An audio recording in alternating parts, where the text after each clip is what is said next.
Hello प्यारे बच्चों, क्या हाल चाल है सभी के। आप लोग कैसे हैं। आज हम लोग स्टार्ट करने वाले हैं यकीन 5.0 में lecture number 3। So student, wave motion का लेक्चर नंबर 3 आज हम शुरू करने वाले हैं। हमने 2 लेक्चर अभी तक अटेंड किए। हमने वेव के बारे में काफी अच्छी चीजें समझी हैं। वेव के नेचर को हम समझ चुके हैं। वेव्स में हमने डिफरेंट कैटेगरीज पढ़ी हैं। और सबसे इंपॉर्टेंट, सबसे इंटरेस्टिंग चीज जो हमने वेव के बारे में पढ़ी है वो वेव का मोशन है। और इसके साथ साथ हम लोगों ने जो अभी तक चर्चा की है वो मोशन ऑफ अ वेव है, यानी कि वेव किस तरीके से मोशन करता है, यानी कि हम कह सकते हैं वेव सिग्नल को एक से दूसरी जगह कैसे पहुंचाता है, जिसको हमने प्रोग्रेसिव वेव में डिस्कस किया था कि वेव कैसे प्रोग्रेस करती है, या फिर हम उसको ट्रैवलिंग वेव का नाम देते हैं।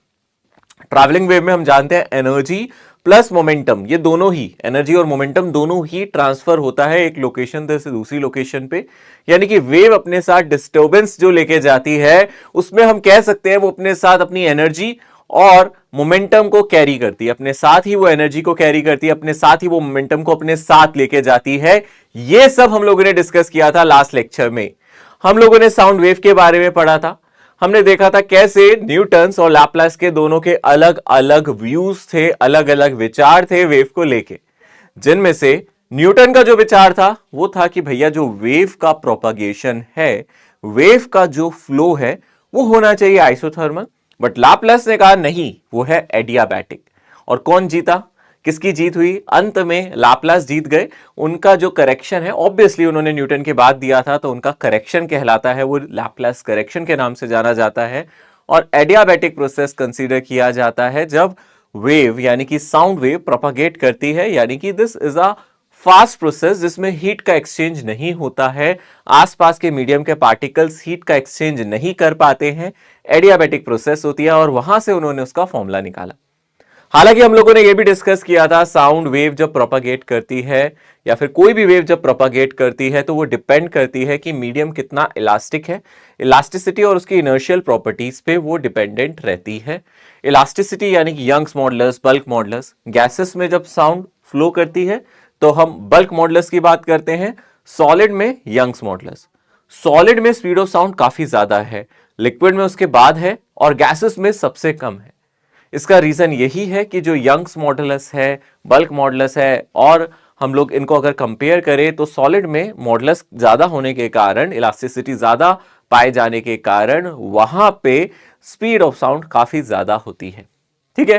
गैसेस का फॉर्मूला हम लोगों ने न्यूटन्स और लैपलास से देखा था, और दोनों ही फॉर्मूलाज में हम अगर ध्यान से देखें एक छोटा सा डिफरेंस था, वो था गामा का। और गामा का फैक्टर आते ही हमारी जो प्रोसेस है वो बिल्कुल लैपलास करेक्शन के तरीके से चलती है। गामा पी बाय रो हम फॉर्मूला यूज कर सकते हैं, gamma R T by M, gamma के टी बाई स्मॉल एम, इस तरीके से हम कैलकुलेट कर सकते हैं।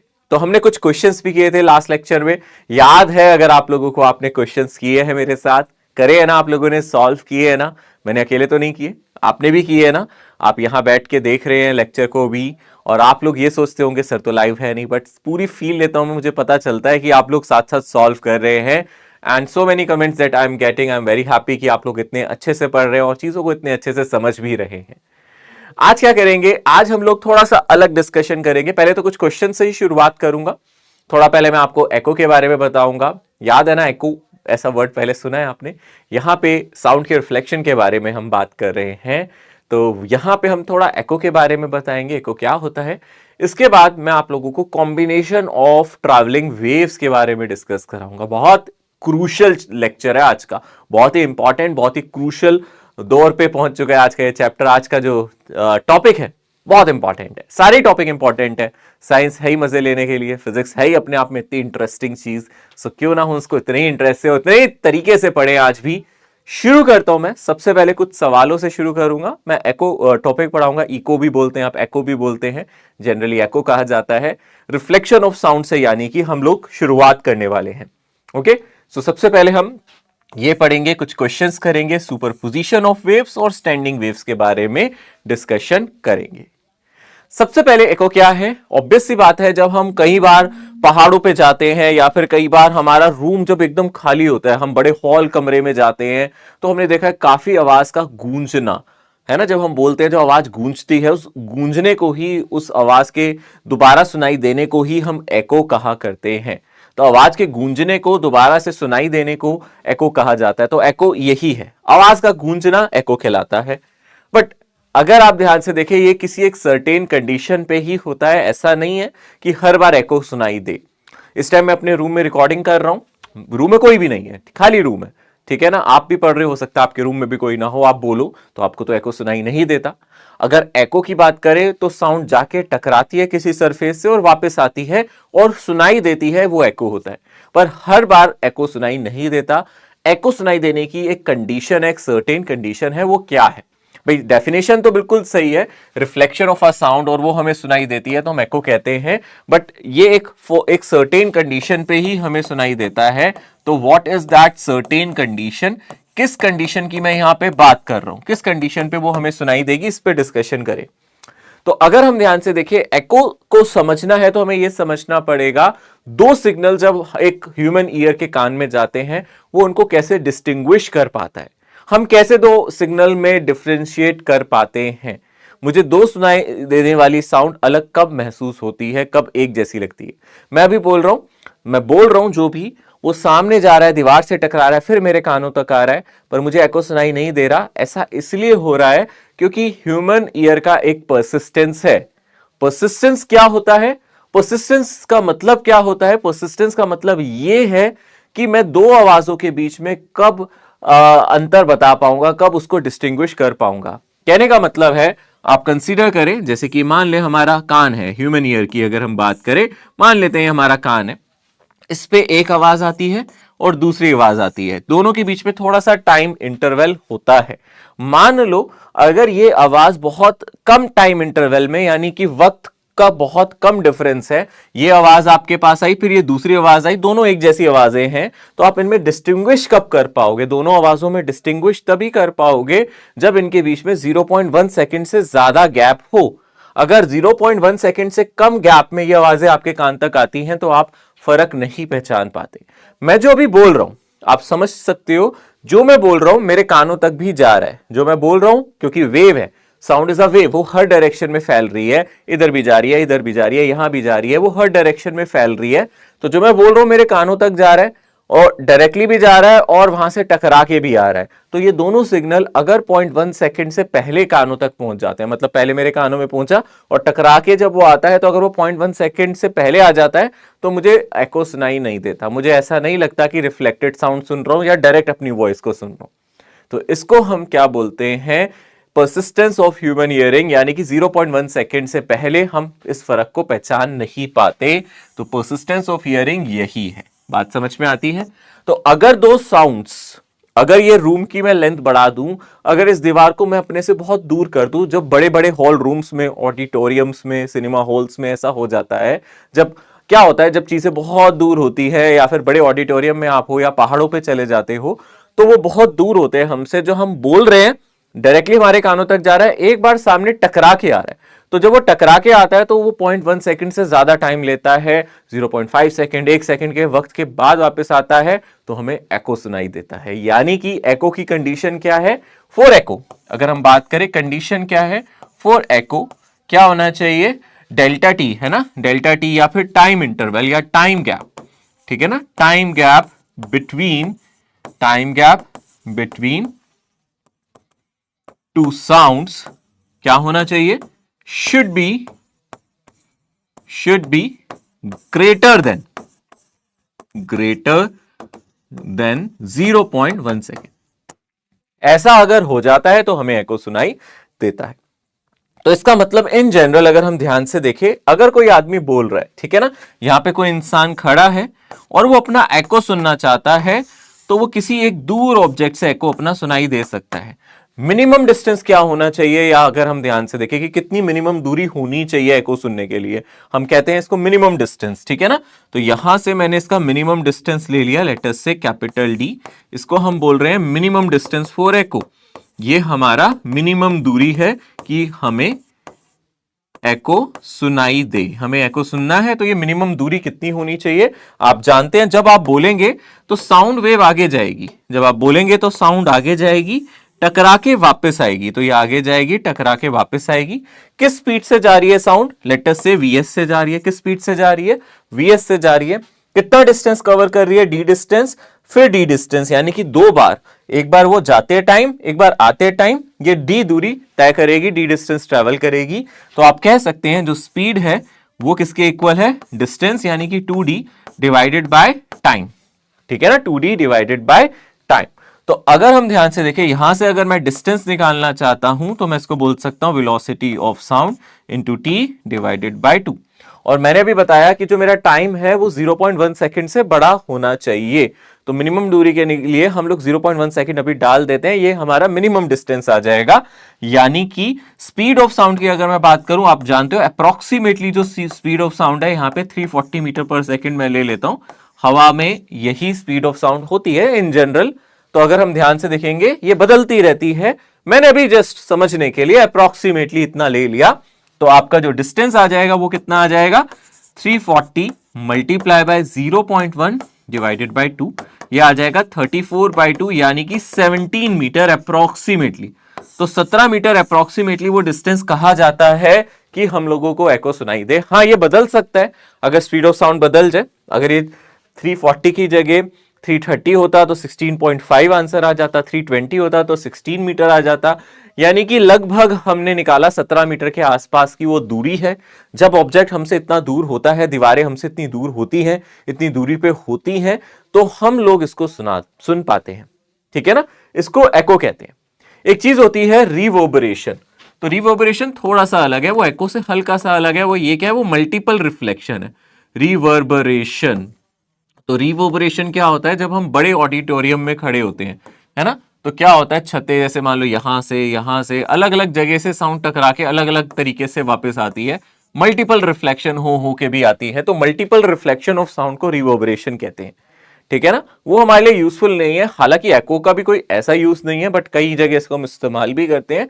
But echo just a phenomena है, रिवर्बरेशन मल्टीपल एकोज है या मल्टीपल रिफ्लेक्शंस है, ये मल्टीपल रिफ्लेक्शंस ऑफ साउंड है, ठीक है ना, this is multiple reflection of sound. तो अगर साउंड मल्टीपल टाइम्स रिफ्लेक्ट होके आए, ऐसा नहीं है मैंने बोला और एकदम आ गई, वो यहां आई टकराई, यहां टकराई, यहां टकराई, फिर मेरे कानों तक आई, बहुत जगह टकरा के आई, तो सिग्नल थोड़ा बेकार सा हो जाता है। अगर कहीं हम बड़े ऑडिटोरियम में स्पीच दे रहे हैं तो हम रिवर्बरेशन नहीं चाहते, इसलिए हम सॉफ्ट एजेस बना देते हैं या फिर हम फॉर्म्स की दीवारें बना देते हैं, दीवारों पे फोम लगा देते हैं, सॉफ्ट मटेरियल्स लगा देते हैं ताकि वो वॉइस को एब्जॉर्ब कर ले, ठीक है ना, वॉइस एब्जॉर्बर लगा देते हैं ताकि वो एको या फिर रिवर्बरेशन हमें ना दे सके, ठीक है ना।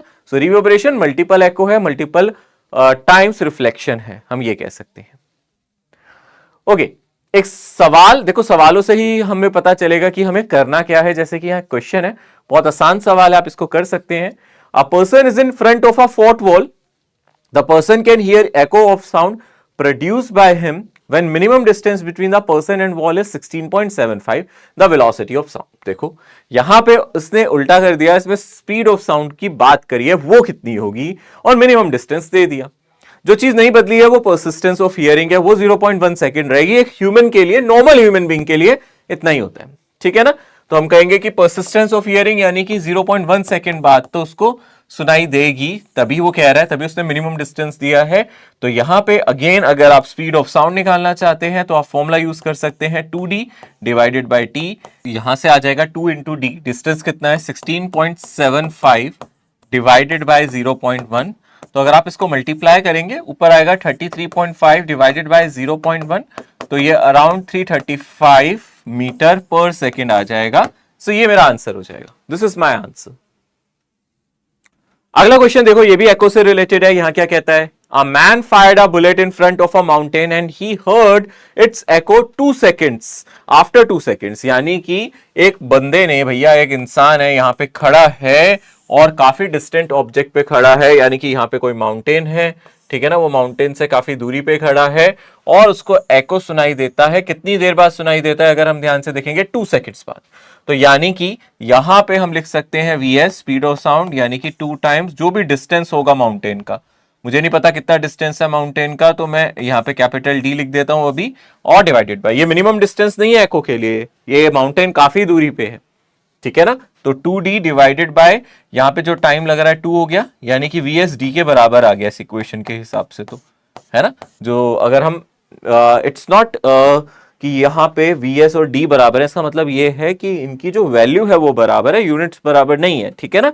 स्पीड ऑफ साउंड अगर जो आएगा वही डिस्टेंस भी आएगा, डिस्टेंस मीटर में आएगा, स्पीड ऑफ साउंड मीटर पर सेकंड में आएगा। अब क्या कह रहे हैं, अब सोचो अब क्या कह रहा है, बोलो। After travelling a distance 85 metre towards the mountain. अब इस आदमी के मन में आया चल मैं माउंटेन की तरफ मूव करके देखता हूं। तो ये कितना आगे मूव कर गया, ये पर्सन आगे चला गया, कितना डिस्टेंस कवर कर लिया, 85 मीटर, ठीक है ना। अब यहां खड़े होके ये फिर से बोलना स्टार्ट करता है और वो बोलता है ही fired another bullet and heard it's each after 1.5 second, ठीक है ना। तो अगर हम ध्यान से देखें, अब इसको एको सुनाई दे रहा है, अब इसको एको सुनाई दे रहा है कितने टाइम बाद, 1.5 सेकंड बाद। पहले इसको एको सुनाई दे रहा था कितने टाइम बाद, 2 सेकंड बाद, अब 1.5 सेकंड बाद सुनाई दे रहा है। तो पहले तो ये सोचो इसका डिस्टेंस कितना हो गया। अगर उसने 85 मीटर कवर कर लिया तो उसका डिस्टेंस हो गया माउंटेन से D-85, ये डिस्टेंस हो गया क्योंकि उसने डी डिस्टेंस था 85 ऑलरेडी कवर कर लिया। तो अब यहां से मैं दोबारा से स्पीड ऑफ साउंड को लिख सकता हूं और यहां से लिख सकता हूं 2 टाइम्स, क्योंकि एक बार साउंड यहां जाएगी फिर टकरा के आएगी। कितना डिस्टेंस है माउंटेन से, D-85, और डिवाइडेड बाय जो टाइम लग रहा है वो 1.5 है, जिसको आप 3/2 भी लिख सकते हो। तो आप इसको लिख सकते हो 2D, है ना, माइनस यहां से कितना आ जाएगा 2 इंटू 85, 82 का 160 होता है, ये 170 आ जाएगा, डिवाइडेड बाय 3/2, ठीक है ना। इस तरीके से आप लिख सकते हो और ऊपर मल्टीप्लाई कर दो इसको 2 को, तो ये 2 को मल्टीप्लाई करोगे तो ये 4D माइनस 340 डिवाइडेड बाय 3, ये मेरा VS के इक्वल आएगा। और VS मुझे पता है D के इक्वल था, तो यहां पे आप D डाल दो इसको, है ना। तो आप यहां पे इसको डाल दो, VS की जगह इसी को डाल दो D, क्योंकि VS D के ही बराबर था। तो ये आ गया 3D, क्रॉस मल्टीप्लाई किया मैंने, 4D माइनस 340, 340 को लेफ्ट साइड ले जाओ, 4D माइनस 3D ये बन जाएगा D is equals to 340 metre. तो यहां पे आपका डिस्टेंस 340 मीटर आया और डिस्टेंस ही स्पीड ऑफ साउंड के बराबर था, तो VS भी मेरा कितना आ जाएगा, 340 मीटर पर सेकंड, यानी कि ये दोनों ही 340 आ गए। तो अपना आंसर कितना आ गया, 340 मीटर पर सेकंड, 340 मीटर, ठीक है। आसान सवाल है, बस थोड़ा सा ध्यान रखना है इसमें क्या हो रहा है। वो इंसान 2 बार एको सुन रहा है, एक बार किसी डिस्टेंट जगह पे खड़े होके, काफी दूर है माउंटेन से, फिर माउंटेन के थोड़ा सा क्लोज आके। ऑब्वियसली जब वो दूर था तो एको ज्यादा टाइम बाद आएगा, 2 सेकंड बाद आया था। जब वो माउंटेन के थोड़ा सा नजदीक आया तो एको अब 1.5 सेकंड बाद ही उसको सुनाई देने लगा। तो हमने ये इक्वेशन को यहां इस्तेमाल किया है 2 बार, speed is equal to 2D/T से हमने इसको निकाल लिया। ओके, सो लास्ट क्लास में जो चीजें पढ़ी थी एक बार उनको दोबारा से देख लेते हैं, क्या उनसे रिलेटेड क्वेश्चन हम कर पा रहे हैं। क्या आप मुझे बता सकते हैं कि यहां पे सही आंसर क्या होना चाहिए। Pressure variation in a propagation of a sound wave in a gaseous medium, ये कैसी प्रोसेस होती है। सही वाला आंसर आपको बताना है। न्यूटन्स ने अलग बताया था, लाप्लास ने अलग बताया था, तो सही आंसर क्या था इसका, adiabatic process. When a certain volume of water is subjected to increase of 100 kilopascal pressure, the volume of water decrease by इतना, the speed of sound in water must be। अब आप लोगों को इस क्वेश्चन में करने के लिए क्या चाहिए, आपको सबसे बेसिक फॉर्मूला चाहिए। ये फॉर्मूला क्या था, अगर आपको याद हो, हमने पढ़ा था गामा P डिवाइडेड बाय रो, है ना, ये फॉर्मूला पढ़ा था। बट इस फॉर्मूले से पहले हम लोगों ने एक फॉर्मूला पढ़ा था, अगर आपको याद हो, बल्क मॉडुलस, है ना। हमने क्या पढ़ा था, अगर आपको ध्यान हो, bulk modulus divided by density, है ना, यही पढ़ा था ना हम लोगों ने, bulk modulus divided by density. हम लोग इसको इस्तेमाल कर सकते हैं, ठीक है ना। अगर हम ध्यान से देखें, हम इसको इस्तेमाल कर सकते हैं क्योंकि हमें बल्क मॉडुलस पता है। बल्क मॉडुलस का फॉर्मूला क्या होता है, जो भी हमारा प्रेशर होता है ना, change in pressure divided by delta V by V, ये हम लोगों ने फॉर्मूला पढ़ा है बल्क मॉडुलस के लिए। यानी कि हम यहां से लिख सकते हैं जो भी मेरा प्रेशर है इंटू V और डिवाइडेड बाय डेल्टा V, या फिर आप इसको नीचे ही रहने दो, ठीक है ना। आपके पास डेल्टा V बाय V की ऑलरेडी वैल्यू है, उसमें बोला है volume is decrease by this. ये आपको क्या दिया है, ये फ्रैक्शन में ही दिया है, ये डेल्टा V बाय V है, आपको कोई यूनिट नहीं दे रखी ना इसकी, खुद सोचो। ये फ्रैक्शनल चेंज इन वॉल्यूम दिया है, अगर हम ध्यान से देखेंगे, यही हमें 5 × 10⁻⁻5 दिया है। और प्रेशर की जगह आप कितना रखोगे, 100 किलो पास्कल, यानी कि प्रेशर की जगह हम डाल सकते हैं, हम सिर्फ मैग्नीट्यूड ले रहे हैं, नेगेटिव साइन को मैं अभी हटा देता हूं, 100 × 10⁻³ और डिवाइडेड बाई कितना आ जाएगा आपके पास, डिवाइडेड बाई आ जाएगा 5 × 10⁻⁻5। तो आप देख सकते हो ये कितना आ जाएगा, ये 5 और ये आ जाएगा 20 और इसको ऊपर ले जाओ तो ये आ गया 20 इंटू 10 की पावर 8। ठीक है ना, 20 इंटू 10 की पावर 8 आ गया, ये मेरी बी की वैल्यू आ गई। ठीक है, बीटा की वैल्यू आ गई। अब आप इस पे सब्स्टिट्यूट कर दो वेलोसिटी ऑफ साउंड में, तो अंडर रूट ऑफ बीटा की जगह आप लिख सकते हो 20 इंटू 10 की पावर 8 और डिवाइडेड बाई कितना आ जाएगा, रो यानी कि डेंसिटी, वो कितनी है 10 की पावर, वाटर की 10 की पावर 3 होती है। तो आप देख सकते हो ये बन जाएगा 20 इंटू 10 की पावर, आप इसको 5 लिख सकते हो या फिर बेटर है आप इसको 2 लिख दो, है ना, या तो आप इसको लिख दो 2 इंटू 10 की पावर 9 और यहां से काट दो तो 2 इंटू 10 की पावर 6 हो जाएगा। यानी कि यहां से क्या आ जाएगा, अंडर रूट ऑफ 2 क्या होता है 1.414, है ना, और 10 की पावर 6 को हम 10 की पावर 3 लिख देते हैं। तो अप्रोक्सीमेटली अगर आप आंसर देख रहे हो, सबसे क्लोजेस्ट आंसर क्या आएगा आपके पास, यहां पे 3 जीरो आ जाएंगी, है ना, तो 1.4 है ना, अगर आप 1 को 1000 से मल्टीप्लाई करते हैं 1000 आता है, तो यहां से 1400 आएगा, अप्रोक्सीमेटली निकाल रहा हूं, 1410 1400 के आसपास आपका आंसर आएगा। तो ये ऑप्शन आपका करेक्ट है। ठीक है, यहां पे हम लोगों ने ये वाला फॉर्मूला यूज किया है, बहुत स्मार्टली हमें फॉर्मूला पहचानना पड़ता है जब क्वेश्चन आते हैं। अब हमने मल्टीपल फॉर्मूलास पढ़ लिए, हमने स्पीड ऑफ साउंड के कितने फॉर्मूला पढ़ लिए, gamma P by rho, gamma R T by M, gamma के T by small M, but कौन सा यूज करना है हमें केयरफुल रहना है। हमें देखना है क्वेश्चन में दिया क्या है। अगर आप पहले क्वेश्चन में दिया क्या है उसको आइडेंटिफाई कर लेते हैं ना, तो फिर अपना दिमाग चलता है कि अच्छा ये फॉर्मूला लगाना चाहिए। तो आप देख सकते हो कुल मिला के इतने सारे फॉर्मूलास में से ये वाला फॉर्मूला यहां पे इस्तेमाल करा जाएगा, क्योंकि यहां पे मैं बल्क मॉडुलस यूज कर सकता हूं क्वेश्चन को सॉल्व करने के लिए। ठीक है, ओके, आगे बढ़ते हैं। Velocity of a sound in gaseous medium is 330 meter per second. If the pressure is increased by 4 times without change in temperature, the velocity of sound in a gas is. तो अब वो बोल रहा है velocity of a sound किसी gaseous medium में 330 metre पर second है और प्रेशर को हम 4 गुना कर रहे हैं और टेम्परेचर को चेंज नहीं कर रहे। तो हमने देखा था टेम्परेचर चेंज नहीं कर रहे, आइसोथर्मल प्रोसेस हो गई, और आइसोथर्मल प्रोसेस है तो इस केस में हमारी स्पीड ऑफ साउंड चेंज नहीं करेगी, तो वो सेम रहेगी। ओके, सुपरपोजिशन ऑफ वेव्स, अब एक नया कॉन्सेप्ट जो आज हम लोगों को डिस्कस करना है। यहां पे क्या करना है हम लोगों को, दो ट्रैवलिंग वेव की अगर हम बात करें उनका सुपरपोजिशन करना है। ठीक है ना, तो सुपरपोजिशन का मतलब है दो ट्रैवलिंग वेव आपस में ऐड हो रही हैं, वो ज्वाइन कर रही है। सुपरपोजिशन का मतलब है एडिशन। ठीक है, अब इसका जो एडिशन है सबसे पहले मैं कंसीडर कर रहा हूं केस 1, सेम फ्रीक्वेंसी की दो वेव सेम डायरेक्शन में जा रही हो, यानी कि एक ट्रैवलिंग वेव ये है ना, और एक दूसरी ट्रैवलिंग वेव ये है, ये दोनों सेम डायरेक्शन में जा रही है। अलग अलग एम्पलीट्यूड हो सकता है, डिफरेंट एम्पलीट्यूड की वेव हो सकती है, यानी कि मैं y1 को लिख सकता हूं a1 sign omega T minus K x plus phi 1, ऐसे कुछ लिख देता हूं, और y2 को लिख सकता हूं a2 sine omega T minus K x plus phi 2। I am just discussing about the amplitude. इनको अगर आप जोड़ दोगे तो आपको दोबारा से एक ट्रैवलिंग वेव ही मिलेगी। इस केस में हमें क्या मिलेगी, रिजल्टेंट वेव। इन दोनों को अगर मैं ऐड करूंगा तो मुझे एक नई वेव मिल रही है, वो एक ट्रैवलिंग वेव ही है, याद रख सकते हैं। दो ट्रैवलिंग वेव अगर सेम फ्रीक्वेंसी की है, सेम डायरेक्शन में जा रही है, दो ट्रैवलिंग वेव सेम फ्रीक्वेंसी की सेम डायरेक्शन में जाती हुई अगर आपको नजर आए तो वो आपको एक नई ट्रैवलिंग वेव देंगी, एक नई ट्रैवलिंग वेव देंगी ऑफ न्यू एम्पलीट्यूड। और नए एम्पलीट्यूड की अगर मैं बात करूं वो हम कैसे निकाल सकते हैं, इसका नया एम्पलीट्यूड मैंने मान लिया a, तो नए एम्पलीट्यूड का फॉर्मूला जैसे एसएचएम में हम करते थे, इसलिए मैं इसको बहुत ज्यादा डिटेल में नहीं पढ़ाऊंगा क्योंकि एसएचएम में ये चीज हम देख चुके हैं।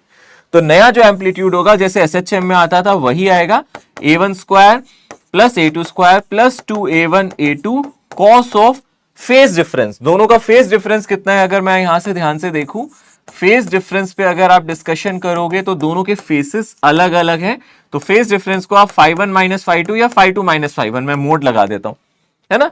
तो यानी कि मैं यहां cos of phi 1 minus phi 2 लिख देता हूं, क्योंकि cos में फर्क नहीं पड़ता कौन बड़ा है कौन छोटा है, phi 1 बड़ा या phi 2 फर्क नहीं पड़ता, क्योंकि cos of minus theta cos theta ही होता है। सो आप क्लियरली देख सकते हैं ये हमारा रिजल्टेंट एम्पलीट्यूड आएगा। तो दो वेव अगर सेम डायरेक्शन में जा रही हैं, ऐसे ही एसएचएम में भी किया था हमने, सिंपल हार्मोनिक मोशन में भी हम लोगों ने वेव्स को जोड़ा था। एक्चुअली वहां वेव नहीं कहते थे, वहां हम हार्मोनिक मोशन कहते थे, हम एसएचएम का कॉम्बिनेशन करते थे। तो हमने देखा था फेज डिफरेंस पे डिपेंड करता है क्या रिजल्टेंट एम्पलीट्यूड आएगा। ठीक है, अच्छा, कभी कभी इंटेंसिटी के बारे में वो बात कर लेता है, पर मैं आपको बोलूं इंटेंसिटी के क्वेश्चन इधर से नहीं आते, वो थोड़ा लाइट वाले चैप्टर से आते हैं, तो इसलिए मैं यहां इंटेंसिटी के बारे में ज्यादा डिस्कशन नहीं कर रहा हूं। अगर आप कहीं पढ़े इंटेंसिटी तो आप समझ जाए वो हम लाइट में कवर करेंगे। वैसे आपको मैं एक चीज बता देता हूं, जो हमारी इंटेंसिटी है, आप याद रखना इंटेंसिटी का मतलब क्या होता है।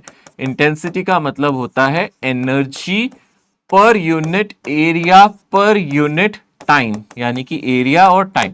अगर आप ध्यान से देखोगे ये एम्पलीट्यूड के स्क्वायर के प्रोपोर्शनल होती है। तो रिजल्टेंट इंटेंसिटी, इंटेंसिटी पे भी क्वेश्चन बना सकता है, बट वो इस चैप्टर से नहीं होते।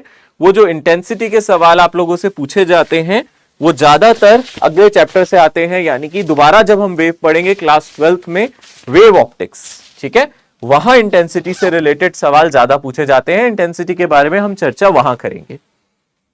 Okay, now next thing is, अभी हम लोगों ने जो सुपरपोजिशन किया है उसमें हमने वेव की फ्रीक्वेंसी सेम मानी थी, सेम डायरेक्शन में मानी थी, बट जरूरी नहीं है कि वेव सेम डायरेक्शन में जाए। ये तो हमारा पहला केस हो गया, दिस इज केस 1, ठीक है ना। सेकंड केस क्या हो सकता है हमारा, केस 2 क्या हो सकता है कि जो मेरी वेव है वो सेम फ्रीक्वेंसी की हो बट अपोजिट डायरेक्शन में जा रही हो। यानी कि हमारे पास इस तरीके से वेव है, हम इस तरीके से मान सकते हैं ये मेरी वेव है, ये आगे जा रही है, और ऐसे ही कोई वेव है जो पीछे की तरफ जा रही है, ऐसी कोई वेव है जो पीछे की तरफ जा रही है। ऐसा भी हो सकता है इनकी फ्रीक्वेंसी सेम हो बट अपोजिट डायरेक्शन में जा रही हो और सुपर इंपोज हो रही हो, ठीक है। यानी कि इंसिडेंट वेव की कुछ इक्वेशन मैं मान लेता हूं। अभी मैं इन दोनों का एम्पलीट्यूड सेम ले रहा हूं, मतलब यहां पे मैं सेम एम्पलीट्यूड की ले रहा हूं, ये भी याद रखना, यहां मैं एम्पलीट्यूड सेम ले रहा हूं। यही केस हमारे सिलेबस में, डिफरेंट एम्पलीट्यूड वाला केस अपोजिट डायरेक्शन में मूविंग वेव के लिए नहीं है। जब मैंने दोनों वेव को सेम डायरेक्शन में मूव कराया था ना, तो फ्रीक्वेंसी सेम ली थी, एम्पलीट्यूड अलग लिया था, फेज अलग लिया था। बट यहां पे मैं क्या कह रहा हूं, अपोजिट डायरेक्शन में आती हुई वेव्स हैं, ये जो वेव्स हैं वो अपोजिट डायरेक्शन में आ रही हैं, बस इनका क्या डिफरेंट है अगर हम ध्यान से देखें, डायरेक्शन और कुछ नहीं। यहां पे अगर हम y1 की बात करें तो मैं यहां पे डिस्कस कर सकता हूं, एम्पलीट्यूड सेम लेता हूं, यही वेव मान के चलते हैं, वापस आ रही है तो ये आ जाएगा a sin omega t minus K x. ये मान लेते हैं फॉरवर्ड डायरेक्शन में मूव कर रही है वेव, प्लस एक्स डायरेक्शन में जा रही है। ये वेव रिफ्लेक्ट होके आई है, इसको मैं बोल देता हूं y2 is equals to a sin omega t, और यहां पे लिख देता हूं प्लस के एक्स। तो आप देख सकते हो दो वेव, एक फॉरवर्ड डायरेक्शन में जाती हुई, एक बैकवर्ड डायरेक्शन में जाती हुई। ये फॉरवर्ड डायरेक्शन में जा रही है ये वेव, ये सामने वाली डायरेक्शन में जा रही है किसी स्पीड से, ये भी सेम स्पीड से आ रही है बट बैकवर्ड डायरेक्शन में। ये बैकवर्ड मूविंग है, वो फॉरवर्ड मूविंग थी, ये बैकवर्ड मूविंग वेव है। अगर ये दोनों जुड़ जाती हैं तो क्या आता है, अगर आप इन दोनों को ऐड कर देते हो तो क्या बनती है, एक स्टैंडिंग वेव बनती है। यहां पे इनको दोनों को जोड़ने से एक नई वेव बनती है। यहां पे अगर आप इसका सुपरपोजिशन कर देते हैं, आप लिख देते हैं y1 प्लस y2, तो यहां से आपको ट्रैवलिंग वेव नहीं मिलती, it will not equals to a new travelling wave, ये आपको ट्रैवलिंग वेव नहीं देगा। यानी कि दो वेव जो अपोजिट डायरेक्शन में जा रही है, सेम फ्रीक्वेंसी की है, सेम एम्पलीट्यूड की है, ऐड होके ट्रैवलिंग वेव नहीं देती, ठीक है ना, ऐड होके ट्रैवलिंग वेव नहीं देती। हमें दो केसेस पढ़ने हैं इसमें। एक केस जैसे कि इन दोनों में आप देख सकते हो, आपको कोई फेज डिफरेंस नजर नहीं आ रहा। एक केस ये करना है, एक केस करना है जब इन दोनों के बीच में कुछ फेज डिफरेंस हो। दोनों केसेस हमें करना है, एक विदाउट फेज डिफरेंस, एक with phase difference. Phase difference भी जो देखेंगे वो हम 180 डिग्री का देखेंगे। यानी कि आपको यह समझना पड़ेगा सर रियलिटी में ये जनरेट कैसे होती है, रियलिटी में दो वेव आमने सामने कब आती हैं, क्या रियल लाइफ सिनेरियो में ऐसा पॉसिबल है, क्या सर डेली रोजमर्रा की जिंदगी में ऐसा होता है कि वेव सुपर इंपोज करती हैं एक दूसरे से, और करती हैं तो कैसा नजारा होता है वो हमें बताओ, ठीक है ना। तो इसको समझाने के लिए मैं आपको यह बताता हूं कि हाँ, वेव अपोजिट डायरेक्शन में जब आती है वो सुपर इंपोज करती है, तो वहां पे वो एक नई वेव जनरेट करती हैं जो हमारी ट्रैवलिंग नहीं होती। जैसे कि मैंने बोला, वो कैसी वेव होती है, हमारी स्टैंडिंग वेव, अभी पढ़ेंगे इसके बारे में। स्टैंडिंग वेव या स्टेशनरी वेव उसको कहते हैं। हाँ, ये तब होता है जब हम लोग वेव जनरेट कर रहे हो और वेव टकरा के रिफ्लेक्ट होके आए। जैसे कि हम लोग क्या करते हैं, हम एक रस्सी से क्या करते हैं, दीवार से बांध देते हैं और यहां वेव जनरेट करते हैं। तो जब आप वेव जनरेट करते हो तो वो यहां से टकरा के रिफ्लेक्ट होती है। तो रिफ्लेक्टेड वेव क्या होती है, सुपर इंपोज करती है। तो रिफ्लेक्टेड वेव जब इंसिडेंट वेव से सुपर इंपोज करती हैं तो स्टैंडिंग वेव अपने आप ही जनरेट हो जाती है। यानी कि रोजमर्रा की जिंदगी में स्टैंडिंग वेव्स वगैरह जनरेट होती हैं जब कोई वेव फेंकी जाए और वेव टकरा के दूसरी वेव से सुपर इंपोज कर जाए। इंसिडेंट वेव रिफ्लेक्टेड वेव से जब सुपर इंपोज करती है तो स्टैंडिंग वेव जनरेट होती है। कैसी लगती है स्टैंडिंग वेव, इनके बारे में डिस्कस करेंगे, बट उससे पहले आपको कुछ चीजें समझनी पड़ेगी। जैसे कि आप लोगों को पढ़ना पड़ेगा रिफ्लेक्शन के वक्त क्या होता है, जब चीजें रिफ्लेक्ट करती हैं, वेव रिफ्लेक्ट करती हैं तो क्या होता है, इसको समझते हैं। इसके लिए मैं आप लोगों को थोड़ी सी एनिमेशन दिखाता हूं कि रिफ्लेक्शन किस तरीके से होता है। अब आप बड़े ध्यान से देखना, यहां पे मैंने क्या किया है, एक रस्सी आपको नजर आ रही है, एक रस्सी नजर आ रही है और इस रस्सी को यहां फिक्स किया हुआ है। इस रस्सी को यहां पे फिक्स किया है मैंने, यानी कि मैं क्लियरली कह सकता हूं ये फिक्स्ड है इस पॉइंट पे, ठीक है ना, दिस इज फिक्स्ड, ठीक है ना, this is fixed point. Okay, आप देखना ध्यान से, 1 सेकेंड, इसको हम लोग क्या मान के चल रहे हैं कि ये यहां पे क्या है, फिक्स्ड है। ओके, ये रेज नहीं हो रहा, 1 सेकेंड,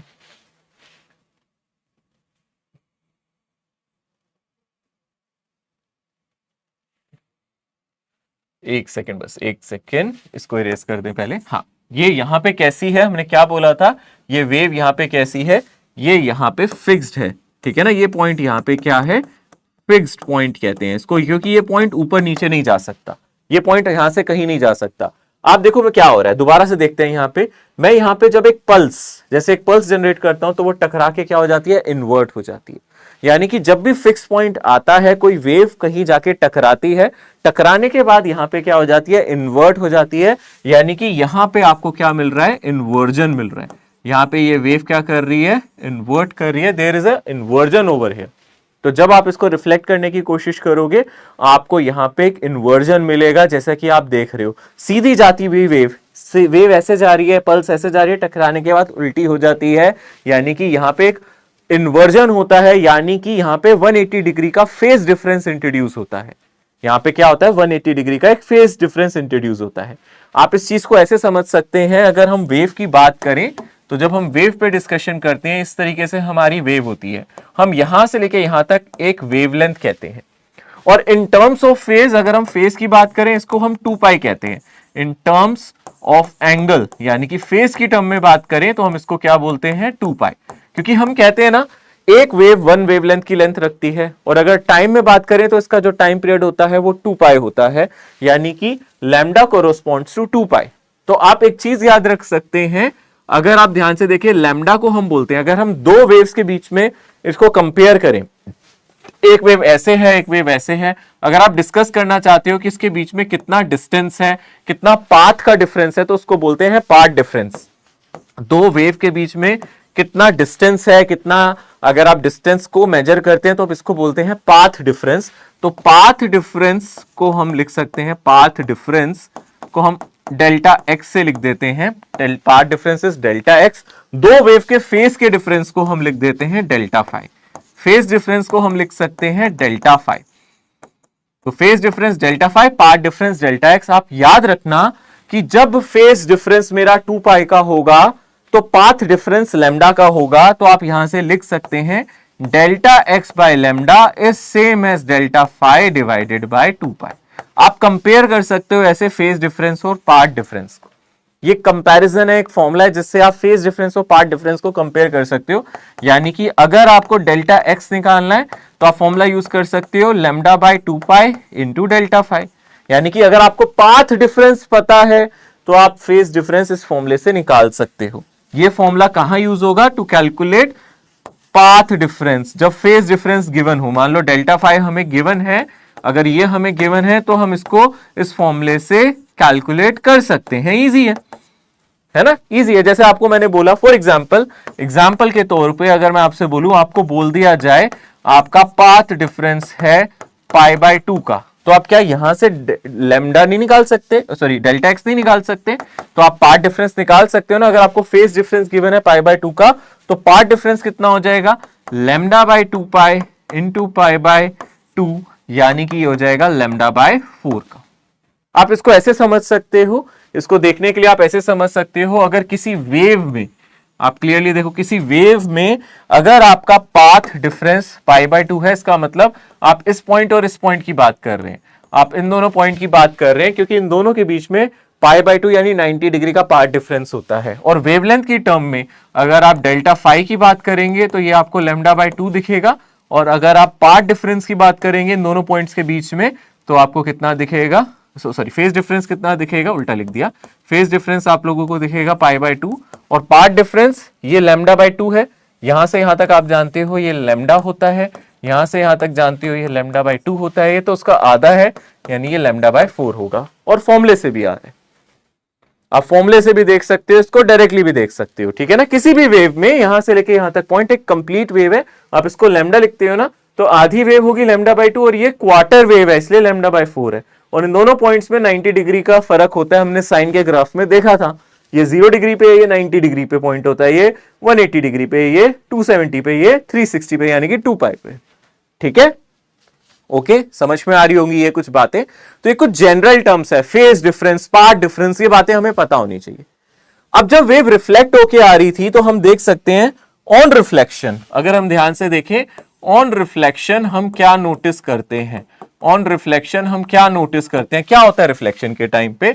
हमने देखा था एक पल्स जब यहां जाके ऐसे गई थी तो जब वो वापस आई थी तो क्या हुआ, ये मेरी इंसिडेंट है, जब वो इंसिडेंट हुई थी तो ऐसे गई थी, जब टकराई थी तो वो रिफ्लेक्ट हो गई, रिफ्लेक्ट होने के बाद वो उल्टी हो गई, हमने देखा ना एनिमेशन में, ये वापस जाते टाइम कुछ इस तरीके से हो गई। तो इनके बीच में आप खुद सोचो, इसमें और इसमें यानी इन दोनों के बीच में कितना डिफरेंस है, इनके बीच में हमारा पार्ट डिफरेंस आ जाएगा λ/2 का और फेज डिफरेंस आ जाएगा पाई का। यानी कि यहां पे अगर मेरी रिजिड बाउंड्री है, यानी कि यहां पे मेरी फिक्स्ड है, फिक्स्ड बाउंड्री कहते हो आप इसको, फिक्स पॉइंट है, तो रिफ्लेक्टेड और इंसिडेंट के बीच में हमें एक पार्ट डिफरेंस मिलता है, वो हम लोगों को मिलता है λ/2 का, और फेज डिफरेंस मिलता है 180 डिग्री का। यानी कि हम लोग यहां पे देख सकते हैं, अगर मैं यहां पे बना दूं, अगर मेरी इंसिडेंट पल्स इस तरीके से है तो मेरी रिफ्लेक्टेड पल्स मुझे कैसी दिखेगी, इस तरीके से। तो आप कह सकते हो इंसिडेंट की अगर आप इक्वेशन लिखोगे तो आप लिखोगे y1 = a और साइन ω/t माइनस kx, और यहां से जो रिफ्लेक्टेड है वो होगी -a क्यों, क्योंकि रिफ्लेक्ट हो गई है, और साइन ω/t माइनस की जगह अब यहां पे आ जाएगा प्लस kx, क्योंकि ये नेगेटिव डायरेक्शन में जा रही है, ये पॉजिटिव डायरेक्शन में जा रही है, ये नेगेटिव डायरेक्शन में जा रही है। इन दोनों के बीच में 180 डिग्री का क्या है, फेज डिफरेंस है। तो दे आर डिफर बाय, है ना, दे आर डिफर बाय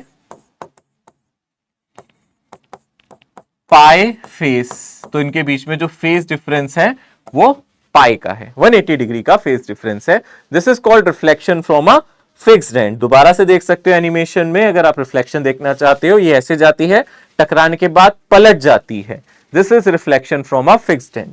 हाँ, अगर हम ध्यान से देखें, अगर हम दूसरे एंड को थोड़ा सा फ्री रखें, जैसे वहां रिंग लगा दे, तो देखो क्या होगा, रिंग ऊपर जाएगी, नीचे आएगी, और रिफ्लेक्टेड वेव बिल्कुल सीधी वापस आ जाएगी। यानी कि ये सिर्फ क्या कर रही है, यहां पे जाती है, रिंग को ऊपर ले जाती है, नीचे आती है। पहले ये पॉइंट फिक्स था, पहले ये पॉइंट हिल नहीं रहा था अपनी जगह से, अब ये पॉइंट खुद ऊपर नीचे चला गया। दोनों में फर्क है। देखो पिछले केस में क्या था, अगर आप ध्यान से देखोगे, पहले ये पॉइंट फिक्स था, ये पॉइंट अपनी जगह से हिलता नहीं था, इसलिए क्या होता था, जब ये वेव यहां जाती थी तो ये यहां पे न्यूटन्स लॉ की वजह से एक उल्टा फोर्स देती थी, जिससे ये रिफ्लेक्ट होके वापस आती थी, बट ये इन्वर्ट कर जाती थी, इन्वर्जन होता था। बट यहां पे कोई इन्वर्जन नहीं हुआ ना, इसको बोलते हैं फ्री एंड, यानी कि हमने लास्ट में उसको फिक्स नहीं किया हुआ, फ्री छोड़ा हुआ है। यानी कि ये पॉइंट जहां रस्सी कनेक्ट कर रही है, ये पॉइंट फ्री है, ये ऊपर नीचे जा सकता है, इस पे फ्रीडम है, इसको कोई रोक नहीं रहा ऊपर जाने से, इस पे कोई रेस्ट्रिक्शन नहीं है, ये चाहे तो ऊपर जा सकता है। तो रस्सी इसको अपने साथ ऊपर ले जाती है और नीचे ले आती है, और ये रिफ्लेक्ट होकर सीधा आ जाता है, इसमें कोई इन्वर्जन आपको नजर नहीं आएगा। यानी कि अगर आप रिंग लगा दोगे, यानी कि सीधी सी बात है, अगर आप इस एंड पॉइंट पे रिंग लगा दोगे तो यहां पे आपकी इंसिडेंट वेव अगर ऐसे जा रही है, इस तरीके से जा रही है, तो रिफ्लेक्टेड वेव भी वापस आएगी, वो ऐसे ही आएगी, सीधी आएगी, यानी कि नो पाई इन्वर्जन, यहां पे कोई 180 डिग्री का इन्वर्जन नहीं होगा। यहां पे इंसिडेंट अगर आप वेव की बात कर रहे हो, तो अगर a साइन ω/t और माइनस kx है, तो जो मेरी रिफ्लेक्टेड वाली है वो अगेन y मेरी a sine ω/t plus kx आएगा, यहां पे नेगेटिव साइन नहीं आएगा क्योंकि इन्वर्जन नहीं हुआ। तो यानी कि रिजिड और फ्री एंड पे वेव रिफ्लेक्ट होती है, और एक्चुअली जब ये दोनों आपस में ऐड हो जाती हैं तो हमें स्टेशनरी वेव देती हैं, यानी कि अभी जो जा रही थी ये पल्स थी, वैसे आप वेव भी क्रिएट कर सकते हो। जो भी मैं इंसिडेंट करता हूं वो मेरी इंसिडेंट होती है, जो आती है रिफ्लेक्ट होती है। दोनों को अगर ऐड कर दिया जाए, चाहे वो फ्री एंड हो, अगर फ्री एंड से आ रही है तो उनके बीच में कोई फेज डिफरेंस नहीं है, अगर इन्वर्ट होके आ रही है तो 180 डिग्री का फेज डिफरेंस है, बट दोनों वेव सेम फ्रीक्वेंसी की हैं, दोनों का एम्पलीट्यूड सेम है। ऐसे केस में जब ये दोनों ऐड होंगी तो आपको ट्रैवलिंग वेव नहीं नजर आएगी, ट्रैवलिंग वेव गायब हो जाएगी। दो ट्रैवलिंग वेव ऐड होती हैं, अगर अपोजिट डायरेक्शन में आ रही हैं, अगर वो ऐड हो रही हैं तो ट्रैवलिंग वेव नहीं देंगी। दो तरीके से ऐड हो सकती है, मैंने बताया दो तरीके के रिफ्लेक्शन हो सकते हैं। एक फ्री एंड वाला जिसमें जब वो वापस आती है तो बिना इन्वर्जन के वापस आती है, यानी कि दो तरीके का एडिशन हो सकता है, या तो इन दोनों को ऐड कर दो या फिर आप किसका एडिशन देख सकते हो, इन दोनों का। अगर मेरा एंड पॉइंट रिफ्लेक्शन वाला फिक्स है, अगर एंड पॉइंट मेरा रिफ्लेक्शन वाला फिक्स है तो इन दोनों का एडिशन होगा, अगर एंड पॉइंट मेरा फ्री है तो इन दोनों का एडिशन होगा। पर इन दोनों को जो ऐड करके मुझे वेव नजर आती है वो वेव कैसी होती है, स्टैंडिंग वेव होती है। कैसी नजर आती है स्टैंडिंग वेव, अगेन एनिमेशन के थ्रू मैं आपको समझाता हूं कि स्टैंडिंग वेव किस तरीके से आपको नजर आएगी। तो अब हम क्या करेंगे, इनका सुपरपोजिशन आपको करके दिखाते हैं। तो आप देखो दो वेव यहां पे नजर आ रही है आपको, दो वेव कैसी हैं, एक आगे जा रही है, एक वेव क्या हो रही है, पीछे की तरफ आ रही है। ये वेव आगे जा रही है, ये वाली वेव पीछे आ रही है। क्या नोटिस किया आपने, जब ये दोनों ऐड होंगी, ये फॉरवर्ड गोइंग है, ये बैकवर्ड मूविंग है, जब ये दोनों ऐड होती हैं तो आपको कुछ इस तरीके का प्रोसेस नजर आता है, इस तरीके की वेव जनरेट होती हुई नजर आती है। क्या ये ट्रैवलिंग वेव है, इसकी इक्वेशन देखो, हां ये ट्रैवलिंग वेव है, ये प्लस एक्स डायरेक्शन में जा रही है, ये भी ट्रैवलिंग वेव है, ये माइनस एक्स डायरेक्शन में जा रही है। ये दोनों ट्रैवलिंग वेव है हमारी, ये दोनों ही वेव हमारी ट्रैवलिंग वेव है। एक प्लस एक्स डायरेक्शन में जा रही है, एक माइनस एक्स डायरेक्शन में जा रही है। इनको जोड़ के देखो कैसी वेव बन रही है। क्या ये ट्रैवलिंग वेव आपको लग रही है, क्या ये आपको ट्रैवलिंग वेव लग रही है जो यहां पे आपको वेव क्रिएट होती हुई नजर आ रही है? ये ट्रैवलिंग वेव नहीं है। आप देखो ये अलग सी नजर नहीं आ रही आपको। यहां पे अगर आप ध्यान से देखोगे तो सिग्नल ना तो आगे जाता हुआ दिख रहा है ना पीछे। यहां पे जस्ट क्या हो रहे हैं, पार्टिकल सिर्फ ऊपर नीचे मूव कर रहे हैं। ये क्या हो रहा है अगर आप ध्यान से देखोगे, ये तो सिर्फ एसएचएम हो रहा है, बट हर पार्टिकल एसएचएम ही कर रहा है, पर आगे पीछे कुछ जाता हुआ नजर नहीं आ रहा। ऐसा क्यों हो रहा है? क्योंकि यहां सिग्नल आगे पीछे जा ही नहीं रहा, इसलिए तो इसको ट्रैवलिंग नहीं कह रहे, इसलिए वो स्टैंडिंग वेव कह रहे हैं। अगर आप थोड़ा नोटिस करें ध्यान से, यहां पे एक चीज बिल्कुल क्लियर है, अगर आप थोड़ा ध्यान से नोटिस करो, यहां पे देखो ये पॉइंट देखो, इस वाले पॉइंट को देखो, इस वाले पॉइंट को देखो, इस वाले पॉइंट को देखो, है ना। अगर आप ध्यान से देखोगे ये पॉइंट्स जिसको रेड से मार्क किया गया है, क्या ये ऊपर नीचे भी जा रहे हैं?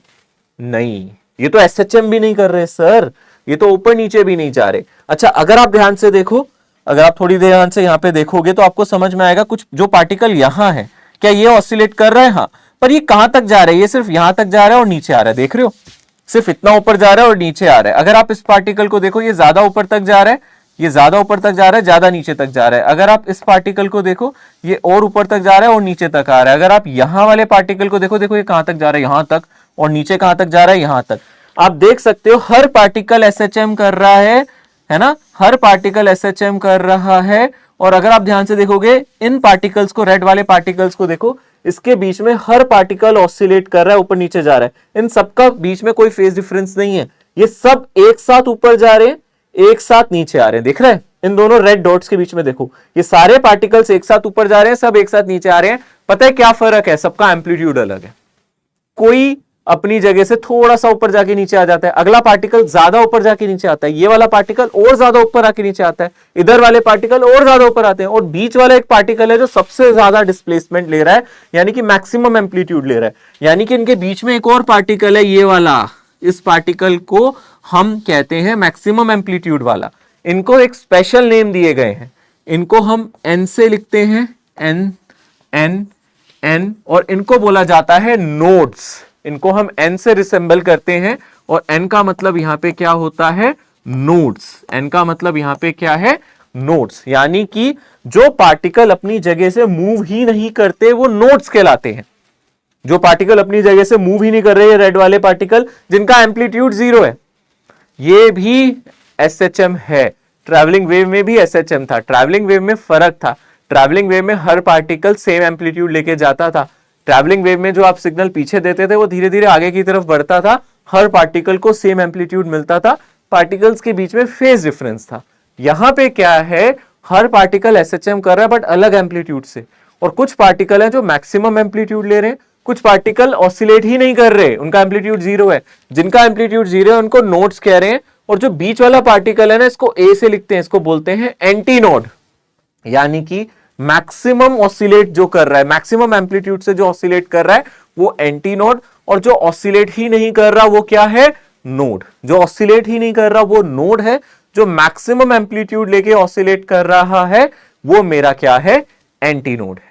जो मैक्सिमम एम्पलीट्यूड ले वो एंटी नोड, जो एम्पलीट्यूड ही ना ले वो नोड।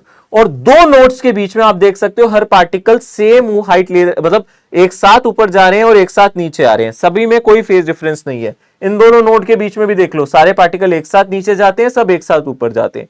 तो दो नोड्स के बीच में जितने पार्टिकल्स हैं, दो नोड्स के बीच में जितने पार्टिकल हैं, सब एक साथ ऊपर जाते हैं, सब एक साथ नीचे जाते हैं, अलग अलग एम्पलीट्यूड से। जो नोड के नजदीक है पॉइंट पे वो कम एम्पलीट्यूड लेते हैं, जो नोड से दूर है उनका एम्पलीट्यूड ज्यादा है, और मिड वाला पॉइंट इसको हम एंटी नोड कह रहे हैं। दो नोड के बीच में एक एंटी नोड है। आप ये भी कह सकते हो दो एंटी नोड के बीच में एक नोड है, ये भी तो मेरा एंटी नोड होगा, इसको भी तो मैं एंटी नोड कहूंगा, क्योंकि ये मैक्सिमम डिस्प्लेसमेंट ले रहा है, ये वाला पार्टिकल भी मैक्सिमम डिस्प्लेसमेंट ले रहा है। तो ये नोड, ये नोड, ये नोड, ये नोड, और दो नोड के बीच में एक एंटी नोड, दो नोड के बीच में एक एंटी नोड, दो नोड के बीच में एक एंटी नोड होना चाहिए, और दो एंटी नोड के बीच में एक नोड, दो एंटी नोड के बीच में एक नोड होना चाहिए। बात समझ में आ रही है, ठीक है ना। सो अब मैं आपको यहां पे दिखा देता हूं। अब जस्ट ये थोड़ा सा आपको प्रेजेंटेशन था ताकि आपको फील आए कि हम कर क्या रहे हैं। अब हम थोड़ा सा इक्वेशन पे बात करते हैं, थोड़ी सी चर्चा अब हम इक्वेशन पे करते हैं कि भैया हो क्या रहा है। अगर हम ध्यान से देखेंगे, हमने यहां पे जो सुपर पोजिशन पढ़ा, इसमें हो क्या रहा है, हम कह सकते हैं दो पार्टिकल्स, ये जो मैंने भी डायग्राम दिखाया था, अभी मैंने बताया था, यहां पे जो पार्टिकल्स अपनी जगह से नहीं हिलते हम इनको नाम दे देते हैं नोड्स। तो n का मतलब यहां पे क्या है, नोड्स। नोड्स का मतलब क्या होता है, पार्टिकल्स विद जीरो एम्पलीट्यूड, जो ऑसिलेट नहीं करते, जिनका एम्पलीट्यूड जीरो होता है, ठीक है ना। और अगर हम बात करें ए से, मैं क्या लिख रहा था, एंटी नोड्स। एंटी नोड्स कहां बन रहे हैं, अगर हम ध्यान से देखेंगे, दो नोड के एग्जैक्टली बीच में।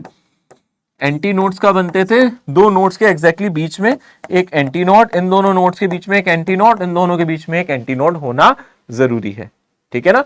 इन दोनों के बीच में एक एंटी नोड, इन दोनों के बीच में एक एंटी नोड होना जरूरी है। इनका एम्पलीट्यूड जीरो था। एंटी नोड का मतलब होता है with maximum amplitude, with maximum amplitude, जिनका एम्पलीट्यूड मैक्सिमम होता है, ठीक है। मैं आपको एक बार उन इक्वेशंस को जोड़ के भी दिखा देता हूं जो हम लोग अभी पीछे एडिशन कर रहे थे। एक बार हम इनके रिजल्टेंट पे भी चर्चा कर लेते हैं कि भैया इनको अगर हम ऐड करेंगे तो आएगा क्या। प्रूफ करते हैं कि इन दोनों को ऐड करके ट्रैवलिंग वेव नहीं आएगी। पहले देख तो लेना, एक बार देखना जरूरी है, उसके बाद हम ग्राफिकल मेथड से ही पढ़ेंगे। हमें इसको एनालिटिकल मेथड से सॉल्व नहीं करना है एग्जाम में, ग्राफ से सॉल्व करना है, डायग्राम से सॉल्व करना होता है, ठीक है ना। याद रखेंगे, इसको ग्राफ से सॉल्व करेंगे तो सही तरीके से हम इसको सॉल्व कर सकते हैं, ठीक है। ओके, सो इसको थोड़ा ग्राफ की हेल्प से हम लोग कोशिश करेंगे कि थोड़ा सा इसका सॉल्यूशन निकालने की कोशिश करें। तो पर करें कैसे, पहले तो इसका थोड़ा सा एनालिटिक्स भी देख लेते हैं कि पहले अगर आप y1 की जगह डाल दो, ये आपको पता है साइन a माइनस बी का फॉर्मूला यूज कर सकते हो। y1 की जगह इसको लिख सकते हो, आप लिख सकते हो, पहले तो आप यहां से लिख दो, पहले इक्वेशन लिख दो, a sign omega T minus K x, और दूसरी इक्वेशन क्या है, plus a sign omega T plus के एक्स। ये कैसी वेव है, कैसे एंड से रिफ्लेक्ट होकर आई होगी, क्योंकि इसमें कोई आपने देखा 180 डिग्री का फेज डिफरेंस नहीं है। अगर यहाँ a और यहाँ माइनस ए होता तो मैं बोलता 180 डिग्री का फेज डिफरेंस है। यानी कि ये दोनों कैसे रिफ्लेक्ट होके आई है, ये रिफ्लेक्टेड वेव कैसे आई होगी, ये फ्री एंड से रिफ्लेक्ट होके आई होगी। अगर आप इन दोनों को जोड़ो, आप a को कॉमन ले सकते हो, और यहां से साइन a माइनस बी का फॉर्मूला, इसको a मान लो, इसको b मान लो, साइन a माइनस बी होता है sine a cos b minus cos a sine b। यानी कि यहां पे आप लिख सकते हो sign k x, sorry sine a का मतलब यहां पे sine omega t cos k x minus cos omega t sine k x, ठीक है। और यहां में इसमें ऐड कर दो आप, यहां से क्या लगेगा, sine omega t cos k x plus cos omega t sine k x. समझ में आ रहा है अच्छी तरीके से? आप इस तरीके से लिख सकते हो। इसमें क्या कैंसिल हो जाएगा अगर आप ध्यान से देखोगे, यहां पे ये दोनों आपस में कैंसिल हो जाएंगे और कितना आ जाएगा अगर यहां से देखेंगे आप इन दोनों को ऐड कर दोगे तो 2a sign omega t cos k x. थोड़ा सा इसको ध्यान से देखें, इनको ऐड करके जो फाइनल रिजल्ट आ रहा है ना, मैं थोड़ा यहां लिख देता हूं कि जो y is equals to y1 plus y2 आ रहा है, इसको थोड़ा सा मैं हाईलाइट करना चाहूंगा। इनका रिजल्ट क्या आ रहा है, देखो कैसा रिजल्ट आ रहा है। 2a साइन, मैं cos के एक्स को पहले लिख देता हूं, 2a cos के एक्स और क्या आ रहा है साइन ओमेगा टी। ये है ना एसएचएम की इक्वेशन है बेटा। आप याद रखना ये ट्रैवलिंग वेव की इक्वेशन है ही नहीं। ट्रैवलिंग वेव की इक्वेशन में साइन के साथ जो एंगल होता था या कॉस के साथ अंदर जो एंगल होता था उसमें टी और एक्स की दोनों की टर्म्स होनी चाहिए थी, एंगल में एक साथ होनी चाहिए थी। यहां पे नहीं है। देखो कॉस के साथ एक्स वाली टर्म है, साइन के साथ टी वाली टर्म है। तो अगर आप ध्यान से देखोगे, आप साइन को देखो, यहां सिर्फ टी है, एक्स नहीं है, और यहां देखो यहां सिर्फ एक्स है, टी नहीं है, यानी कि ये तो ट्रैवलिंग वेव की इक्वेशन है ही नहीं। और हमने कहा भी था अगर इन दोनों को जोड़ूंगा आपको ट्रैवलिंग वेव नहीं मिलेगी। सेम डायरेक्शन में जा रही है, सेम फ्रीक्वेंसी की है, ट्रैवलिंग वेव देंगी। अपोजिट डायरेक्शन में जा रही है, सेम फ्रीक्वेंसी की है, ट्रैवलिंग वेव नहीं मिलेगी। चाहे फ्री एंड से रिफ्लेक्ट हो, चाहे रिजिड एंड से रिफ्लेक्ट होके आए, चाहे फिक्स एंड से रिफ्लेक्ट होके आए। तो आपने देखा ये ट्रैवलिंग वेव की इक्वेशन नहीं है। पर ये है क्या सर? अगर आप ध्यान से देखोगे, आप मान के चलो ये एसएचएम है। एसएचएम में ये चीज आती है ना साइन ओमेगा टी। याद है सिंपल हार्मोनिक मोशन जब पार्टिकल ऑसिलेट करता था, आती थी ना? हाँ आती थी। अगर आप ध्यान से देखोगे यहां हर एक पार्टिकल ऑसिलेट ही कर रहा है। हमने देखा था हर एक पार्टिकल ऑसिलेट कर रहा है, पर किसी का एम्पलीट्यूड ज्यादा है, किसी का कम है। यानी कि एम्पलीट्यूड पोजीशन पे डिपेंड कर रहा है, हर पोजीशन पे सेम एम्पलीट्यूड नहीं है। यानी कि ये जो टर्म है ना, ये एम्पलीट्यूड है, ये पूरी टर्म ये एम्पलीट्यूड है, न्यू एम्पलीट्यूड है। ये रिजल्टेंट वेव का एम्पलीट्यूड है। मतलब रिजल्टेंट वेव का एम्पलीट्यूड ए नहीं है क्या? नहीं, रिजल्टेंट वेव का एम्पलीट्यूड ए नहीं है। क्या है? 2a cos के एक्स। ये कैसा एम्पलीट्यूड है सर? ये एक ऐसा एम्पलीट्यूड है जो पोजीशन के साथ अलग हो रहा है। आप x की वैल्यू अलग डालो, एम्पलीट्यूड अलग आएगा। यही तो हो रहा है ना हमारी वेव में। हर x की लोकेशन पे एम्पलीट्यूड हमें अलग नजर आ रहा था, डिफरेंट एक्सिस पे एम्पलीट्यूड हमें अलग नजर यहां पे आता है। अगर हम ध्यान से देखेंगे, मैं आपको ऐसे दिखा सकता हूं, अलग अलग x की लोकेशन पे अलग अलग आपको एम्पलीट्यूड मिलता है।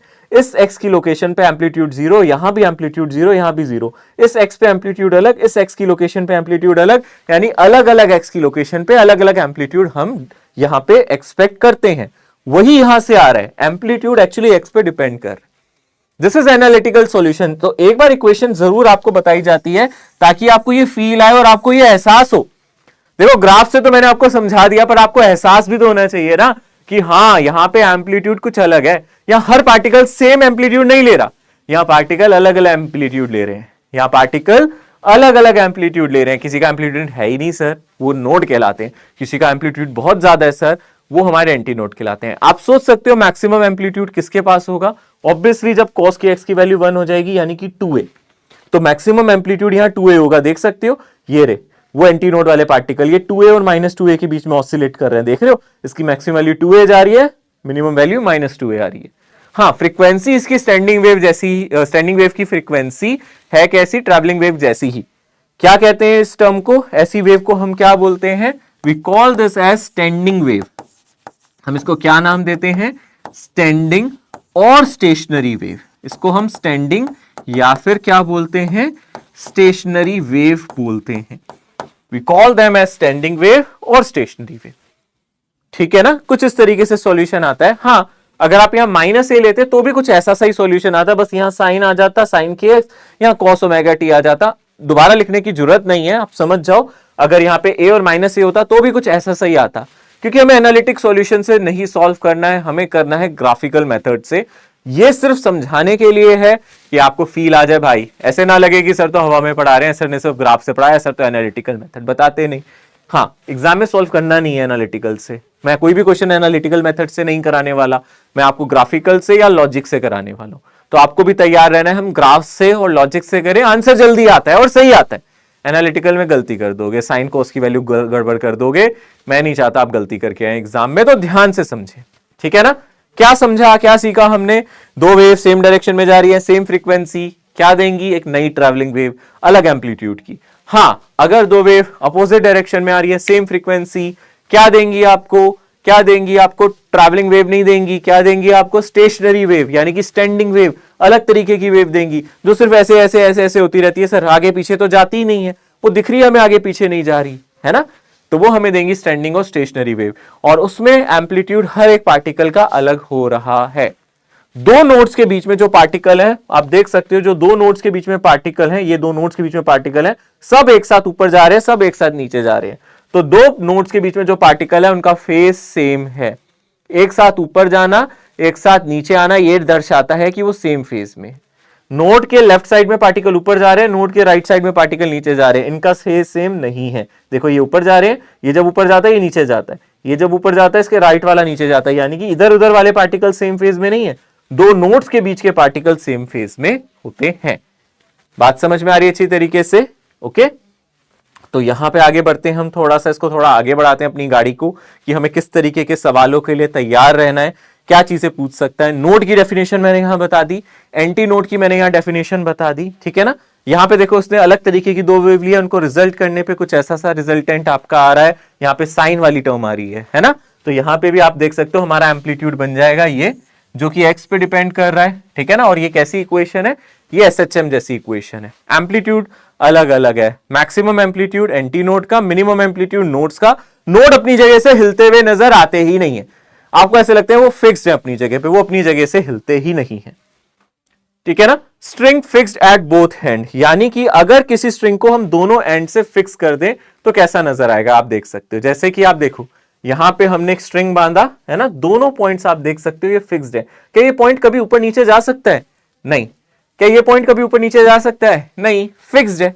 तो आप ऐसे में रस्सी को पकड़ के अगर छोड़ोगे तो ये ऐसे ऐसे वाइब्रेट कर सकती है, तो यहां पे नोड और यहां पे नोड ही होगा, क्योंकि ये ऊपर जा नहीं सकता, ये नीचे ये भी ऊपर जा नहीं सकता। तो यहां पे और यहां पे हमेशा क्या जनरेट होगा? नोड ही क्रिएट होगा। यहां एंटी नोड क्रिएट नहीं हो सकता। एंटी नोड बीच में क्रिएट हो सकता है, पर एंड पॉइंट पे इसकी बाउंड्री, बाउंड्री का मतलब है लास्ट पॉइंट, फिक्स पॉइंट, जहां से इसको बांधा गया है, सबसे कॉर्नर वाला पॉइंट, जहां आपकी रस्सी का एंड है, जहां उसका अंतिम हिस्सा है, उसका सिरा है, जहां रस्सी के दो सिरे होते हैं, तो जहां से उनको बांधा गया है, जहां से उनको रखा गया है, वो इसके एंड पॉइंट है, वहां पे नोड होगा अगर दोनों हमारे फिक्स्ड हैं, है ना। आप देख सकते हो, तो आप देख सकते हो ये दोनों पॉइंट्स पे हमें क्या मिलेगा? डेफिनेटली यहां पे भी नोड मिलेगा और यहां पे भी क्या मिलेगा? नोड। तो यहां पे कभी भी एंटी नोड नहीं हो सकता। हाँ, एंटी नोड यहां आ सकता है ना, क्योंकि आप यहां से पकड़ के ऊपर नीचे कर रहे हैं, तो यहां पे एंटी नोड क्रिएट होने के चांसेस हैं, यहां पे एंटी नोड आपको मिल जाएगा, ठीक है। सो हम देख सकते हैं कि कैसे रस्सी बिहेव करती है। यहां पे आपको पता है ये दोनों फिक्स पॉइंट है, आप इसको लिख देना फिक्स्ड एंड, ये भी फिक्स्ड है, ठीक है ना, फिक्स्ड है और ये भी फिक्स्ड है, ठीक है।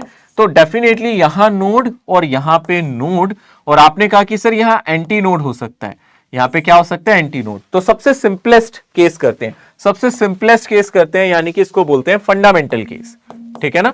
इसको हम बोलते हैं फंडामेंटल केस, यानी कि फंडामेंटल फ्रीक्वेंसी क्या है, यानी कि सबसे छोटी फ्रीक्वेंसी। फंडामेंटल फ्रीक्वेंसी का मतलब आप याद रखना, यहां पे स्मॉलेस्ट, इससे छोटी फ्रीक्वेंसी नहीं हो सकती। सबसे छोटी फ्रीक्वेंसी क्या पॉसिबल है इसमें, हमें यह देखना है। स्मॉलेस्ट फ्रीक्वेंसी यहां पे क्या मुमकिन है? तो वो केस क्या मुमकिन है कि आप दो नोड्स, तो हमें पता है ये दोनों नोड्स हैं, बीच में एक एंटी नोड डाल दो, तो इसमें मेरी वेव कैसे हो सकती है? यहां तो नोड है, यहां नोड है, हो सकता है ये वाला पॉइंट यहां मिल जाए, है ना, इस तरीके से आपको वेव नजर आए, ठीक है ना। अगर आप ध्यान से देखोगे, अगर आप अपनी वेव को देखोगे, तो ये हो सकता है आपको वेव ऐसी नजर आए। ये भी हो सकता है कि सर वेव ऐसी हो, दोनों तरीके से आप देख सकते हो, क्योंकि ये तो ऊपर नीचे ऑसिलेट होता रहेगा ना। यही तो होता है ना स्टेशनरी वेव में, ऐसे ऊपर नीचे ऑसिलेट होता रहता है। तो ये आपको क्या लग रहा है? आप पूरी वेव देखो ध्यान से, पूरी वेव ऐसे होती है। ये वेव का कितना हिस्सा है? ये आधा हिस्सा है, या फिर नीचे वाला आधा देख लो या ऊपर वाला, यानी कि ये हाफ पोर्शन है। यानी कि आप कह नहीं सकते कि सर ये तो λ/2 है, ये आपको वेव का आधा हिस्सा नजर आ रहा है। यानी कि जो स्ट्रिंग की लंबाई है, लेंथ ऑफ स्ट्रिंग, एल का मतलब यहां पे क्या हो गया?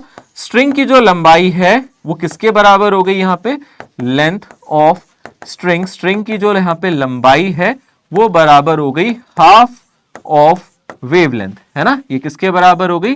Half of wavelength.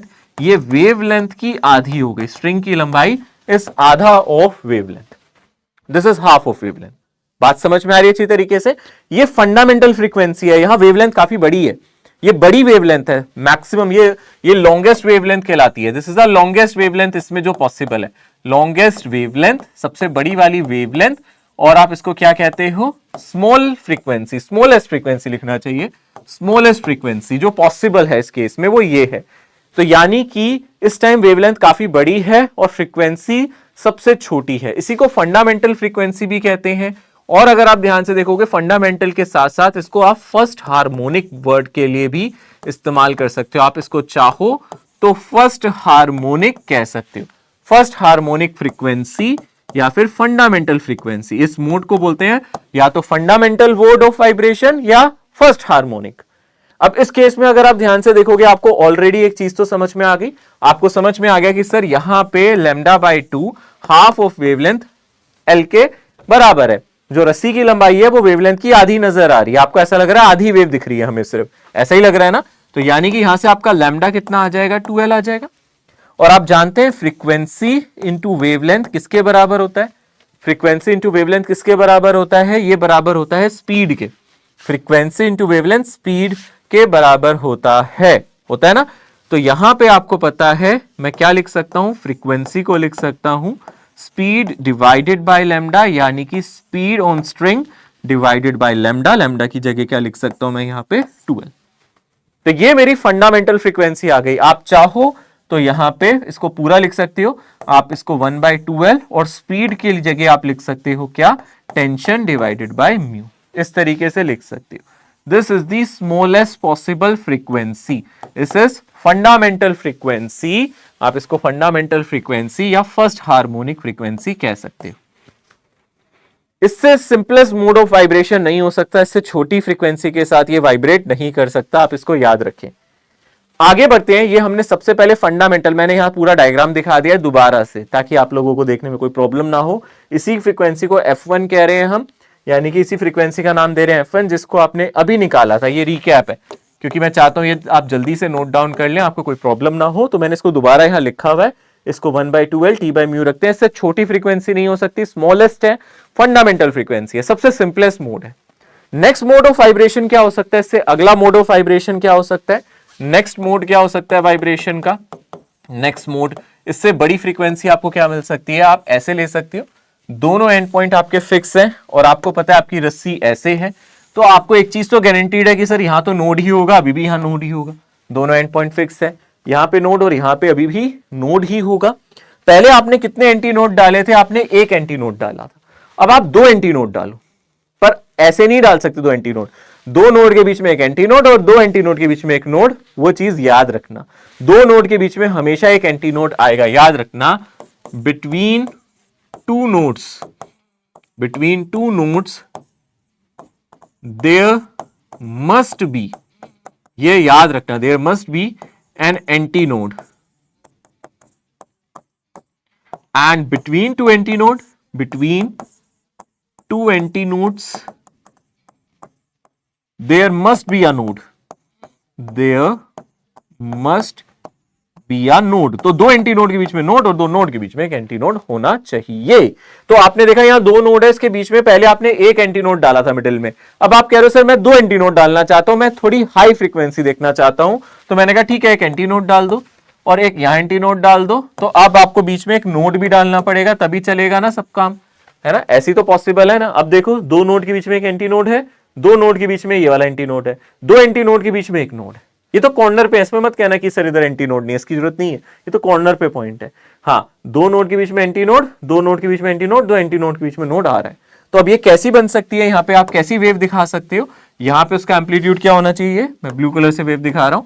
यहाँ इसका एम्पलीट्यूड होना चाहिए 0 और यहाँ पे मैक्सिमम हो गया, और फिर क्या हो गया 0, और फिर ये कैसे जा सकती है? ऐसे और ऐसे नजर आ सकती है ना? देखो यहाँ पे मैक्सिमम एम्पलीट्यूड, यहाँ पे भी मैक्सिमम, इसको मिनिमम मत कह देना, नीचे की तरफ मैक्सिमम है, ये ऊपर की तरफ मैक्सिमम है। ऐसे भी हो सकती थी कि यहां नीचे की तरफ होती, यहां ऊपर की तरफ होती, यानी कि ये केस भी तो पॉसिबल है। क्या आपको यहां पे एक कंप्लीट वेव नहीं नजर आ गई? एक 1 कंप्लीट वेव, यानी कि यहां पे जो लेंथ ऑफ स्ट्रिंग है क्या वो लैम्डा के बराबर नहीं नजर आ रहा? हाँ, या एल मेरा लैम्डा के बराबर हो जाएगा। है ना, यानी कि लैम्डा एल के बराबर हो जाएगा, तो आप फ्रीक्वेंसी कैलकुलेट कर सकते हो। तो अगर आप यहां से फ्रीक्वेंसी कैलकुलेट करोगे तो फ्रीक्वेंसी आएगी स्पीड डिवाइडेड बाय लैम्डा, यानी कि फ्रीक्वेंसी मेरी आ गई स्पीड डिवाइडेड बाय एल। ठीक है ना, थोड़ा अच्छा दिखाने के लिए मैं यहाँ 2 से मल्टीप्लाई डिवाइड कर देता हूं ताकि मैं पिछले केस से कंपेयर करूं। मैं फर्स्ट फ्रीक्वेंसी से कंपेयर करना चाहता हूं। पहली बार में यहाँ 12 था और ऊपर 1 था, आप देख सकते हो। इस केस में क्या है, ऊपर 2v हो गया और नीचे भी 12 है। ठीक है ना, आप इसको क्या लिख सकते हो, अगर आप ध्यान से देखोगे आप इसको लिख सकते हो 2√T/μ और डिवाइडेड बाय 12। तो इसको हम सेकंड फ्रीक्वेंसी कह रहे हैं। और आप देख सकते हो जो F2 है वो 2 गुना हो गई पहली वाली फ्रीक्वेंसी से। ठीक है ना, आपका जो लैम्डा 2 है वो आधा हो गया, है ना, लैम्डा 2 आपका आधा हो गया। आपकी वेवलेंथ अब कम हो गई, फ्रीक्वेंसी आपकी बढ़ गई। इसको क्या बोलते हैं, इसको हम बोल सकते हैं, अगर आप ध्यान से देखो, इसको हम बोलते हैं सेकंड हार्मोनिक, या फिर आप इसको बोलते हो फर्स्ट ओवरटोन। वहां फंडामेंटल बोला था ना, इसको बोलते हैं फर्स्ट ओवरटोन। फंडामेंटल के बाद जो नेक्स्ट फ्रीक्वेंसी आती है उसको ओवरटोन फ्रीक्वेंसी कहते हैं। फंडामेंटल सबसे बेसिक, बेसिक से जो पहली ऊपर होती है उसको बोलते हैं फर्स्ट ओवरटोन। तो यहां पे फर्स्ट ओवरटोन, और क्या कह सकते हैं इसको, सेकंड हार्मोनिक। वो फर्स्ट हार्मोनिक थी, ये सेकंड हार्मोनिक हो गई। ठीक है ना, ये सेकंड हार्मोनिक हो गई। आप देख सकते हो ये हमारी सेकंड हार्मोनिक फ्रीक्वेंसी है। बात समझ में आ रही है अच्छी तरीके से, this is second harmonic frequency. आप अगर ध्यान से देखो, मैंने इसके लिए भी दोबारा से पूरा लिख दिया है। सेकंड हार्मोनिक और फर्स्ट ओवरटोन आपको ऐसे नजर आएगा, यहां डायग्राम मैंने बना दिया। अब हम बार बार थोड़ा बनाएंगे, अगला वाला मैं बताता हूं कैसा दिखेगा। अगला वाला केस देखोगे तो ऐसा दिखेगा। इसमें क्या हो रहा है, देखो यहां पे एक नोड है, यहां पे एक नोड है। अब आप पहले एक एंटी नोड डाला था, सेकंड केस में 2 एंटी नोड डाले थे, इसमें 3 एंटी नोड डालो। देखो इसमें एक एंटी नोड आपको यहां नजर आएगा, एक एंटी नोड यहां नजर आएगा, एक यहां आएगा। तो एक नोड आप यहां डाल दो, एक नोड यहां डाल दो। ठीक है ना, दिख रहे हैं आपको। तो आप देख सकते हो आपकी वेव ऐसे बन सकती है या फिर आपकी वेव ऐसे बन सकती। अगर आप ध्यान से देखोगे, यहां से आप याद रखो 2 नोड के बीच का डिफरेंस हमेशा λ/2 होता है ना। आप किसी भी वेव में देखो, अगर ये नोड है, ये नोड है, इनके बीच का डिफरेंस कितना होता है, हमेशा λ/2। 2 नोड के बीच में डिस्टेंस हमेशा λ/2 होता है, कॉन्जिक्यूटिव नोड्स के बीच में। यानी कि ये λ/2, ये λ/2, ये λ/2, यानी कि ये बन गया 3 λ/2। यानी कि जो मेरा L हो गया यहाँ पे 3 λ/2 हो गया। तो यहां से अगर आप लैम्डा निकालोगे तो 2L/3 हो जाएगा। यहां पे लैम्डा निकालोगे तो 2L/3 हो जाएगा। फिर इस फॉर्मूले में डाल दो जो हमने पहले फॉर्मूला पढ़ा था, यानी कि यहां से जो थर्ड फ्रीक्वेंसी आएगी वो V/λ3 आएगी, यानी कि यहां से आ जाएगा V डिवाइडेड बाय 2L/3। वही चीज आ गई यहां पे 3/2 टाइम्स T/μ आ गया। आप देख सकते हो ये थर्ड फ्रीक्वेंसी है। क्लियरली ये जो थर्ड फ्रीक्वेंसी है ये 3 गुना है पहली फ्रीक्वेंसी के। जो आपकी सेकंड फ्रीक्वेंसी आई थी वो 2 गुना थी पहले वाले से। ठीक है ना, जो सेकंड फ्रीक्वेंसी आई थी वो ट्वाइस थी पहले वाली से, ये थ्राइस है, यहां 3 आ गया। ठीक है ना, यहां पे क्या आ गया, आप देख सकते हो ऊपर 3 आ गया। इसको क्या बोलेंगे, थर्ड हार्मोनिक और second overtone. Fundamental, first overtone, second overtone. Harmonic में बोला जाए first harmonic, second harmonic, third harmonic. ठीक है ना, हार्मोनिक में ऐसे चलना है, ओवरटोन में फर्स्ट ओवरटोन, सेकंड ओवरटोन। ये सेकंड ओवरटोन है और इसी को हम सेकंड ओवरटोन और थर्ड हार्मोनिक कहा करते हैं। ऐसे ही आप फिर बोलोगे नेक्स्ट क्या होगा, फोर्थ हार्मोनिक और थर्ड ओवरटोन। या फिर मैं सिंपली एक जनरलाइज कर दूं, मतलब मैं एक जनरलाइज कर देता हूं, इसको हम बोलेंगे nth हार्मोनिक। nth हार्मोनिक का मतलब है, जैसे पहले फर्स्ट हार्मोनिक था, सेकंड हार्मोनिक था, nth हार्मोनिक, यानी कि यहां n number of anti nodes होंगे। आप ऐसे भी देख सकते हो, पहले केस में कितने एंटी नोड्स थे, याद करो, पहले केस में आपका एक एंटी नोड था, यहां पे एक एंटी नोड था, 2 नोड थे। तो एक्चुअली जितने नंबर ऑफ एंटी नोड है उतना हार्मोनिक बन रहा है। यहां पे एक anti node first harmonic, 2 anti node second harmonic, third anti node third harmonic. और जो मेरी ओवरटोन है वो कैसे देख रहे हैं, फर्स्ट ओवरटोन की अगर हम बात करें तो वो क्या है, सेकंड हार्मोनिक। ओवरटोन हार्मोनिक से कम है। जहां फर्स्ट हार्मोनिक था वो फंडामेंटल या 0 ओवरटोन था, उसको 0 ओवरटोन की जगह बस फंडामेंटल बोल रहे हैं। आप ऐसे भी कह सकते थे 0 overtone, first overtone, second overtone. Overtone 0 से चालू होते हैं, हार्मोनिक 1 से चालू होते हैं। जो 0 ओवरटोन था वो फर्स्ट हार्मोनिक था। 0 ओवरटोन को ही हम प्यार से फंडामेंटल कहते हैं। ठीक है ना, तो आप देख सकते हो जितने एंटी नोड आपको यहां नजर आ रहे हैं उतने हार्मोनिक है। यानी कि आप ये भी देख सकते हो नंबर ऑफ एंटी नोड यहां पे किसके बराबर है, इज इक्विवेलेंट टू हार्मोनिक, उतने ही आपको हार्मोनिक नजर आ रहे हैं। फर्स्ट हार्मोनिक में एक एंटी नोड, सेकेंड हार्मोनिक में 2 एंटी नोड। तो अगर आप यहां पे बात कर रहे हो जनरलाइज, यहां पे n की बात कर रहे हो, यानी कि यहां पे n एंटी नोड्स आएंगे। इसमें कितने एंटी नोड्स आएंगे आपके पास? n anti nodes. और इसका मतलब मेरी nth हार्मोनिक हो गई। ये कौन सी हार्मोनिक हो गई? nth हार्मोनिक हो गई। और n-1th ओवरटोन हो गया। ये ओवरटोन एक कम होता है हार्मोनिक से ना, ठीक है ना। तो आप देख सकते हो यहां पे बस n आ गया। क्लियर है? सो इस तरीके से यहां पे पॉसिबल तरीके से वाइब्रेशन हो सकता है, पॉसिबल मोड ऑफ वाइब्रेशन है। रेशियो अगर आप ध्यान से देखोगे आप ले सकते हो, आप फर्स्ट फ्रीक्वेंसी का रेशियो सेकंड से, सेकंड का थर्ड से, इस तरीके से अगर आप लेते जा रहे हो, थर्ड का फोर्थ से, एंड सो ऑन nth से अगर आप ले रहे हो, तो आपको क्या मिलेगा? 1:2:3:4 टिल n। ये आपको फ्रीक्वेंसीज का रेशियो मिलेगा, ठीक है ना। ये आपको फ्रीक्वेंसीज का रेशियो मिलेगा, ठीक है। याद रखना, जनरली आपसे बोलते हैं 6th ओवरटोन, तो आप समझ जाना 7th हार्मोनिक। 9th ओवरटोन माने कि वो 10th हार्मोनिक होगा, ठीक है ना। आप आराम से ये चीजें याद रख सकते हैं।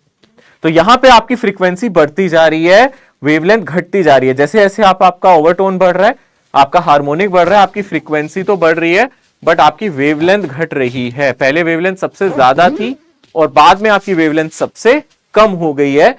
ये भी आप लोग याद रख सकते हैं, ठीक है ना।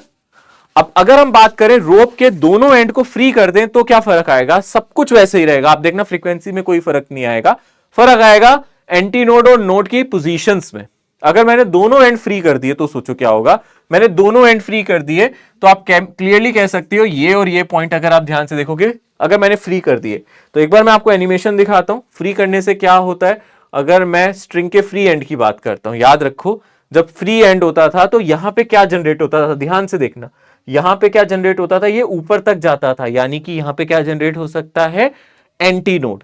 यानी कि यहां पे बाउंड्री पे नोड नहीं, एंटी नोड जनरेट होगा। यानी कि फ्री एंड वाले केस में अगर मैं यहां पे रिंग रख रहा हूं तो यहां पे नोड नहीं क्रिएट होगा, अब यहां पे एंटी नोड, यहां भी एंटी नोड होगा। फर्क समझ में आ रहा है? जब फिक्स एंड था तो क्या बनता था?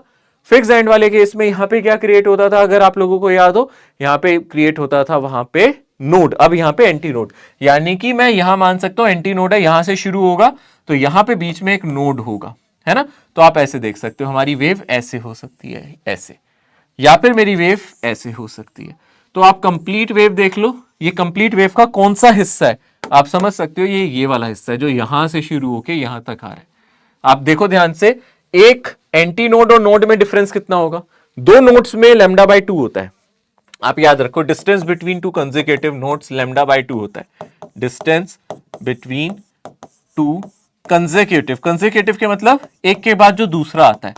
नोड्स तो बहुत सारे हैं ना, 2 कंसेक्यूटिव नोड्स के बीच में डिस्टेंस कितना होता है? λ/2। और अगर हम बात करें distance between an anti node और नोड, तो वो आधा हो जाएगा ना, एंटी नोड एंड नोड, तो वो कितना हो जाएगा? अगर आप ध्यान से देखोगे हाफ हो जाएगा λ/4। तो आप ऐसे भी देख सकते हो, अगर आपको ये लेंथ कैलकुलेट करनी है, आपको सर ये यहां से यहां तक λ/4 है, यहां से लेके यहां तक भी λ/4 है, इनको जोड़ दो तो λ/2 ही तो आ गया। कितना आ गया? λ/2। यानी कि यहां भी हमारी जो फर्स्ट हार्मोनिक होगी, इस केस में भी जो मैं अपनी सबसे पहली बेसिक बात करूं, फर्स्ट हार्मोनिक की अगर हम बात करें, फर्स्ट हार्मोनिक और फंडामेंटल की अगर हम डिस्कशन करें, यहां पे फर्स्ट हार्मोनिक और फंडामेंटल पे अगर मैं डिस्कशन करूं तो मुझे क्या नजर आता है? यहां पे भी मेरा जो L है वो किसके बराबर है? λ/2 के, λ2L के इक्वल है, यानी कि सेम आंसर आ जाएगा। फ्रीक्वेंसी इंटू वेवलेंथ स्पीड के बराबर, तो फ्रीक्वेंसी जो f1 आएगी यहां पे वो v डिवाइडेड बाई λ1 आएगी, यानी कि √T/μ 1/2L। सेम चीज आ रही है। अगले मोड पे आ जाओ, अगले मोड पे आ जाओ, इसको हम बोलते हैं फर्स्ट हार्मोनिक या फंडामेंटल। अगले मोड पे आ जाओ, यहां पे हम देख लेते हैं सेकंड हार्मोनिक। सेकंड हार्मोनिक की बात कर लेते हैं और फर्स्ट ओवरटोन की बात कर लेते हैं। क्या यहां कोई फर्क पड़ेगा? नहीं पड़ेगा, इसका मतलब सारे सेम है ना, यानी कि बिल्कुल सेम है। देख लेते हैं, यहां पे आपको पता है एंटी नोड है, यहां एंटी नोड है। पहले आपने एक नोड डाला था, अब 2 नोड डाल देना। तो आप कहोगे सर यहां पे एक नोड डाल दो, यहां फिर से एंटी नोड, और यहां पे नोड डाल दो। तो कैसे आपको वेव दिख सकती है? यहां पे मैक्सिमम एम्पलीट्यूड होगा, यहां पे भी मैक्सिमम एम्पलीट्यूड होगा, यहां ऊपर है तो यहां नीचे कहीं होगा, है ना, और यहां पे दो जगह एम्पलीट्यूड 0 होगा, और यहां पे फिर नीचे है तो यहां ऊपर होगा, यानी कि आप देख सकते हो ये ऐसे होगा, इस तरीके से, है ना। और यहां से देखोगे तो भी आप देख सकते हो यहां पे क्या होगा, एम्पलीट्यूड मेरा यहां पे 0 है, यानी कि यहां पे मेरा मैक्सिमम होगा और ऐसे होगा। ठीक है, अब आप सोचो इसकी लेंथ कैसे कैलकुलेट करें, बिल्कुल मुश्किल नहीं है। नोड एंटी नोड के बीच का डिफरेंस मुझे पता है, λ/4 होता है। यहां से भी देख सकते हो λ/4 है, यहां से भी देख सकते हो λ/4 है, यहां से भी देख सकते हो λ/4 है ना। देखो एक λ/4 ये हो गया, एक λ/4 ये हो गया, एक λ/4, तो यहां से कितना आ गया अगर आप ऐड करोगे 3 λ/4। ठीक है ना, आप इन सभी को ऐड कर दो तो ये कितना हो जाएगा, 3 λ/4 हो जाएगा, λ/4 λ/4 सॉरी 4 λ/4, सॉरी 3 λ/4 नहीं, 4 बार है ना, 4 λ/4, 4 होना चाहिए ना, हाँ, तो ये लैम्डा हो जाएगा, यानी L is equals to lambda. सही है, उसमें भी ऐसे ही आया था, L लैम्डा के बराबर आया था, तो यहाँ L लैम्डा के इक्वल हो गया सेकेंड हार्मोनिक में, वहां भी यही हुआ था। सेकेंड हार्मोनिक में अगर आप डिस्कस करोगे तो L लैम्डा के बराबर हो गया था, देखो यही हुआ था ना, अगर हम ध्यान से देखेंगे सेकेंड वाले केस में। ठीक है, यहाँ L लैम्डा के बराबर हो गया था, और अभी भी क्या हो रहा है, फर्क क्या है, बस यहाँ पे एंड पॉइंट पे हमारे एंटी नोड बन रहे हैं, तो यहां भी L मेरा लैम्डा के बराबर है, यानी कि सर यहां भी जो फ्रीक्वेंसी आएगी F2 सेम ही आएगी, मतलब 2V/2L लिख सकते हैं, या फिर 2/2L, और क्या लिख सकते हैं, T/μ। और nth हार्मोनिक की बात करोगे यहाँ पे बस इतना फर्क आ गया, यहाँ पे नंबर ऑफ, वहां पे नोट्स ज्यादा थे, एंटी नोट्स कम थे, वहां जो एंटी नोड के नंबर थे वही हमारा हार्मोनिक था, और वहां पे जो मेरे नोड थे वो एंटी नोड से एक ज्यादा थे। यहां पे मेरे पास एंटी नोड ज्यादा है, नोड कम है मेरे।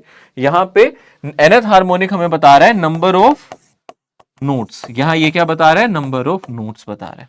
ठीक है ना, और यहां पे nth फ्रीक्वेंसी कितनी हो जाएगी, Fn, है ना, Fn कितनी हो जाएगी हमारी, n डिवाइडेड बाय nv/12, या फिर n divided by 12 t divided by mu. ये मेरी फ्रीक्वेंसी हो गई, सेम रिजल्ट रहा, कोई फर्क नहीं आया यहां पे, आंसर में, रिजल्ट में कोई फर्क नहीं आया, बस लोकेशन बदल गई, यहां पे एंटी नोड्स बन गए, वहां पे यहां पे क्या बनते थे, नोड्स बनते थे। ठीक है ना, याद रख सकते हो, दोबारा से एक बार देख लो, जब हमने यहां फाइनल रिजल्ट लिखा था तो हमें समझ में आ रहा था कि अगर मेरी nth, है ना, अगर मेरा nth हार्मोनिक है, n-1 ओवरटोन है, तो n एंटी नोड होंगे। अच्छा, नंबर ऑफ नोड भी देख लो, यहां पे नंबर ऑफ नोड की अगर हम बात करेंगे, n+1 नोड्स थे, n+1 नोड्स थे, नोड्स ज्यादा थे ना, नोड्स एंटी नोड से यहां ज्यादा थे ना। अगर आप फर्स्ट फ्रीक्वेंसी की बात करोगे, वहां 2 नोड्स थे, एक एंटी नोड था। ठीक है, याद रख सकते हो। ओके, क्लियर है, ये सिंपल केस है, अगर हम यहां ध्यान से देखेंगे, बस नंबर ऑफ नोड और एंटी नोड का फर्क आ गया। क्वेश्चन देखते हैं, in a stationary wave all the particles, क्या कह सकते हो, जो भी हद तक हमने पढ़ा है, क्या ये सॉल्व हो सकता है? किसी भी स्टेशनरी वेव में all the particles on either side of node vibrate in a same phase, ऐसा होता है क्या? दो नोड्स अगर मैं ध्यान से देखूं, है ना, ये मान लेते हैं हम, ये एंटी नोड हो गया, ये एंटी नोड हो गया, तो मैं ऐसे कह सकता हूं क्या, कि नोड के इधर वाला और इधर पार्टिकल क्या सेम फेज में, either side of node vibrate in same phase, नहीं, क्योंकि ये वाला पार्टिकल ऊपर जा रहा है, ये नीचे जा रहा है, ये सेम फेज में नहीं होते। मैंने आपको बताया था, in the region between two nodes vibrate in a same phase, दो नोड्स के बीच में जितने पार्टिकल हैं सब एक साथ ऊपर जाएंगे, सब एक साथ नीचे आएंगे, यानी कि ये आंसर सही है। In the region between two nodes, region between two nodes, यानी दो नोड्स के बीच में जो पार्टिकल है वो एक साथ ऊपर जाते हैं, एक साथ नीचे आते हैं, ऐसा ही होता है ना, यानी कि ये आंसर सही है। In the region between two anti node, नहीं, ऐसा नहीं होगा, बाकी ये तो गलत ही है। 4, When a stationary wave is formed, then its frequency is, तो स्टेशनरी वेव की फ्रीक्वेंसी वही होती है, यानी कि स्टैंडिंग वेव की फ्रीक्वेंसी वही होती है जो ट्रैवलिंग वेव की है। फ्रीक्वेंसी में फर्क नहीं आता, एम्पलीट्यूड डबल हो जाता है, एंटी नोड्स का एम्पलीट्यूड 0 हो जाता है, नोड्स का, और इन बिटवीन सभी का एम्पलीट्यूड अलग अलग होता है। स्टेशनरी वेव में सभी का एम्पलीट्यूड अलग होता है, वेव ट्रैवल नहीं करती, एनर्जी का ट्रांसपोर्टेशन नहीं होता, एनर्जी ट्रांसपोर्ट नहीं होती उसमें, एनर्जी का ट्रांसपोर्टेशन रुक गया, जब वेव ही नहीं ट्रैवल कर रही, एनर्जी कहां ट्रांसपोर्ट होगा? सिर्फ एनर्जी एक फॉर्म से दूसरी फॉर्म में कन्वर्ट होती है। एक स्टेशनरी वेव में energy converted from one form to other, but energy का ट्रांसपोर्टेशन नहीं होता, याद रखना। इन स्टेशनरी वेव, ये बात आप याद रख सकते हो, in stationary waves no transportation of energy, like travelling wave में होता है, इसमें नहीं होता। No transportation of energy. Travelling wave energy को ट्रांसपोर्ट करने का काम करती है, मोमेंटम को ट्रांसफर करती है, ये नहीं करती। नो ट्रांसपोर्टेशन ऑफ एनर्जी और मोमेंटम, ठीक है ना, मोमेंटम एनर्जी ट्रांसफर नहीं हो रहा। Only energy changes it's form, changes it's form. तो एनर्जी अपनी फॉर्म चेंज करती है, काइनेटिक से पोटेंशियल, पोटेंशियल से काइनेटिक। अच्छा, फ्रीक्वेंसी पे कोई फर्क नहीं पड़ता, एम्पलीट्यूड पे फर्क पड़ता है, फ्रीक्वेंसी पे नहीं। तो यहां पे जब फ्रीक्वेंसी की बात कर रहा है तो वो सेम रहेगी as that of individual wave. In stationary wave, energy is uniformly distributed. Energy is minimum at nodes and maximum at antinodes. Energy is maximum at antinodes, minimum at nodes. Alternating maximum energy. तो आपको पता है सबसे ज्यादा amplitude कौन ले रहा है? एंटीनोड। सबसे ज्यादा एनर्जी किस पे होगी? एंटीनोड पे। नोड पे कोई एनर्जी आ ही नहीं रही है, इसका मतलब है energy is minimum at nodes और मैक्सिमम एट एंटीनोड, है ना। Energy is minimum at nodes और मैक्सिमम एंटीनोड। एंटीनोड सबसे ज्यादा एम्पलीट्यूड लेते हैं। The distance between the node and antinode, एक नोड और एक एंटीनोड के बीच का डिस्टेंस बताओ। ये रहा नोड, ये रहा नोड, ये रहा बीच में एंटीनोड। कितना डिस्टेंस है इनके बीच में? Lambda by 4, lambda by 4। दो नोड्स के बीच में लैम्डा बाय 2, दो एंटी नोड्स के बीच में लैम्डा बाय 2। दो नोड्स में पूछता तो लैम्डा बाय 2, दो एंटी नोड्स में पूछता तो भी लैम्डा बाय 2 होता, बट एंटी नोड और नोड के बीच में लैम्डा बाय 4, एंटी नोड और नोड के बीच में lambda by 4। Equation of a stationary wave is given like this, the distance between two consecutive nodes. तो यहां पे दो नोड्स के बीच का डिस्टेंस क्या होता है पहले बताओ। दो कॉन्सेक्यूटिव नोड्स के बीच में अभी पढ़ा हमने, कितना होता है? लैम्डा बाय 2 होता है। तो पहले हम यहां से लैम्डा निकाल लेंगे। क्या करेंगे? यहां से लैम्डा निकाल लेंगे। लैम्डा निकाल लिया, काम बन गया। लैम्डा निकाल लोगे, निकाल लोगे आराम से। अरे भाई आप जनरल इक्वेशन से कंपेयर करो। जनरल इक्वेशन क्या होगी? कुछ है ना, कुछ ऐसी सी नजर आएगी आपको general equation, 2a sin kx cos omega t, ऐसी तो होगी जनरल इक्वेशन। देखो, है ना, ऐसी तो होनी चाहिए ना जनरल इक्वेशन। तो यहां पे k किसके इक्वल हो गया? अगर आप ध्यान से देखोगे, k किसके इक्वल होता है? 2 पाई बाय लैम्डा के इक्वल होता है ना। और वो किसके इक्वल आ गया है? पाई बाय 4 के।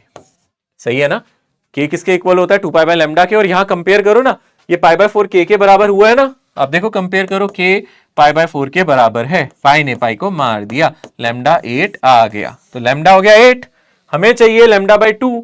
दो नोड्स के बीच का डिस्टेंस यानी कि 8 बाय 2 यानी कि 4 सेंटीमीटर हमारा आंसर आ गया। जो भी यूनिट्स है, मीटर है, सेंटीमीटर है, पता नहीं यहां पे। A string waves fixed at both ends is vibrating in two segments. The wavelength of the corresponding wave. देखो क्या बोल रहा है, एक string fix at both and, दोनों एंड पे फिक्स्ड है, ठीक है। क्या बना एंड पे? नोड्स बने, क्योंकि फिक्स्ड है तो एंड पे क्या बनेंगे? नोड बनेंगे। ये किस में वाइब्रेट कर रहा है? 2 सेगमेंट्स में कर रहा है। 2 सेगमेंट्स का मतलब है बीच में एक एंटी नोड है। 2 सेगमेंट का मतलब है एक इधर सेगमेंट, एक इधर सेगमेंट, तो एक ही एंटी नोड हुआ। 2 सेगमेंट हो गए ना, एक इधर हो गया, एक इधर हो गया, 2 अलग अलग हिस्सों में वाइब्रेट कर रहा है। अगर वो बोलता 1 सेगमेंट, है ना, अगर हम ध्यान से देखें वो क्या बोलता, अगर यहां पे बोलता 1 सेगमेंट तो क्या होता?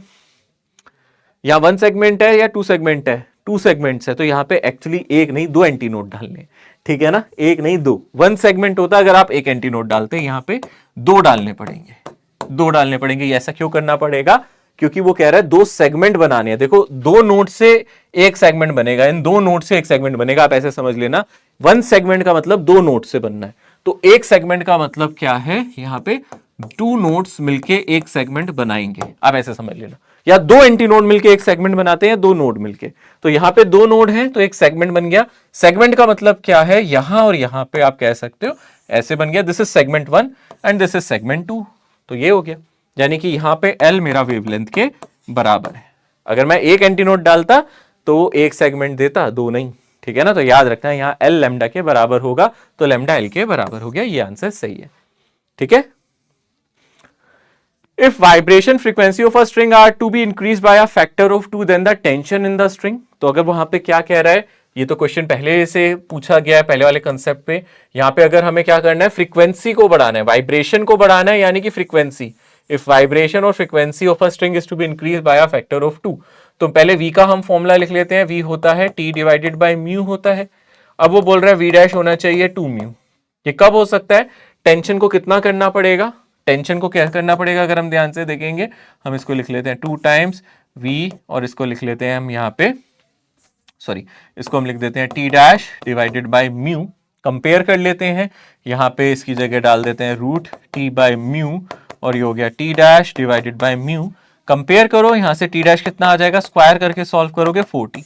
और लॉजिकल भी है, टेंशन को जब आप 4 गुना करोगे तभी तो वेलोसिटी ट्वाइस होगी, लॉजिकल है। ऐसे भी देख सकते थे, टेंशन जब 4 गुना होगी तो वेलोसिटी ट्वाइस होगी, यानी कि 4 टाइम्स आ जाएगा। टेंशन जब 4 गुना होगा, 4t रखोगे तभी तो वेलोसिटी, वो 4 बाहर आएगा, वेलोसिटी डबल होगी। नहीं तो आप ऐसे लिख लो v dash is equals to 2v, है ना। और v डैश की जगह क्या डाल दो, v डैश की जगह root t dash by u डाल दो, और v की जगह t बाय न्यू। स्क्वायर करो, सॉल्व करो, t डैश 40 आ जाएगा। सोनोमीटर, सोनोमीटर एक कॉन्सेप्ट है जहां पे यही हम लोग कर रहे हैं। हम क्या कर रहे हैं, स्ट्रिंग को 2 एंड पॉइंट से पकड़ते हैं ना, प्लग करते हैं ना। तो सोनोमीटर में भी देखो, यहां से और यहां से आपने प्लग किए, इन बिटवीन आप क्या करते हो, थोड़े से क्लैंप्स भी लगाते हो। थोड़ा सा अलग एक्सपेरिमेंटल सेटअप है, आपको लैब्स वगैरह में कराया जाता है। इससे आप डिफरेंट डिफरेंट लेंथ्स रख सकते हो यहाँ पे। अगर आप यहाँ ध्यान से देखोगे, थ्रू आउट हमारी टेंशन सेम रहेगी। थ्रू आउट मेरी टेंशन क्या रहेगी, यहाँ पे सेम रहेगी। अगर आप ध्यान से देख रहे हो, क्योंकि ये खींचा हुआ है आपने, यहाँ टेंशन पे कोई फर्क नहीं पड़ेगा। थ्रू आउट मेरी वेव में यहाँ पे हर जगह टेंशन कैसी रहने वाली है, सेम रहने वाली है। तो टेंशन पे कोई फर्क नहीं पड़ेगा। अगर एक जैसी थिकनेस है तो यहाँ वेलोसिटी ऑफ साउंड भी हर जगह सेम रहेगी। टेंशन सेम, अगर सेम थिकनेस है तो वी भी कैसा रहेगा, यहाँ पे सेम रहेगा। तो ऐसे ही सोनोमीटर का वर्ड का इस्तेमाल कर सकता है सवालों में, जैसे कि यहाँ पे 4 identical wires of length, diameter and same material are stretched on a sonometer. If the ratio of their tension is इतना, the ratio of their fundamental frequency. तो फंडामेंटल फ्रीक्वेंसी का रेशियो बोल रहा है। अगर वो बोल रहा है कि टेंशन सब में कैसी है, अलग अलग है। टेंशन उसने दिया एक पे 1, 4, 9, 16।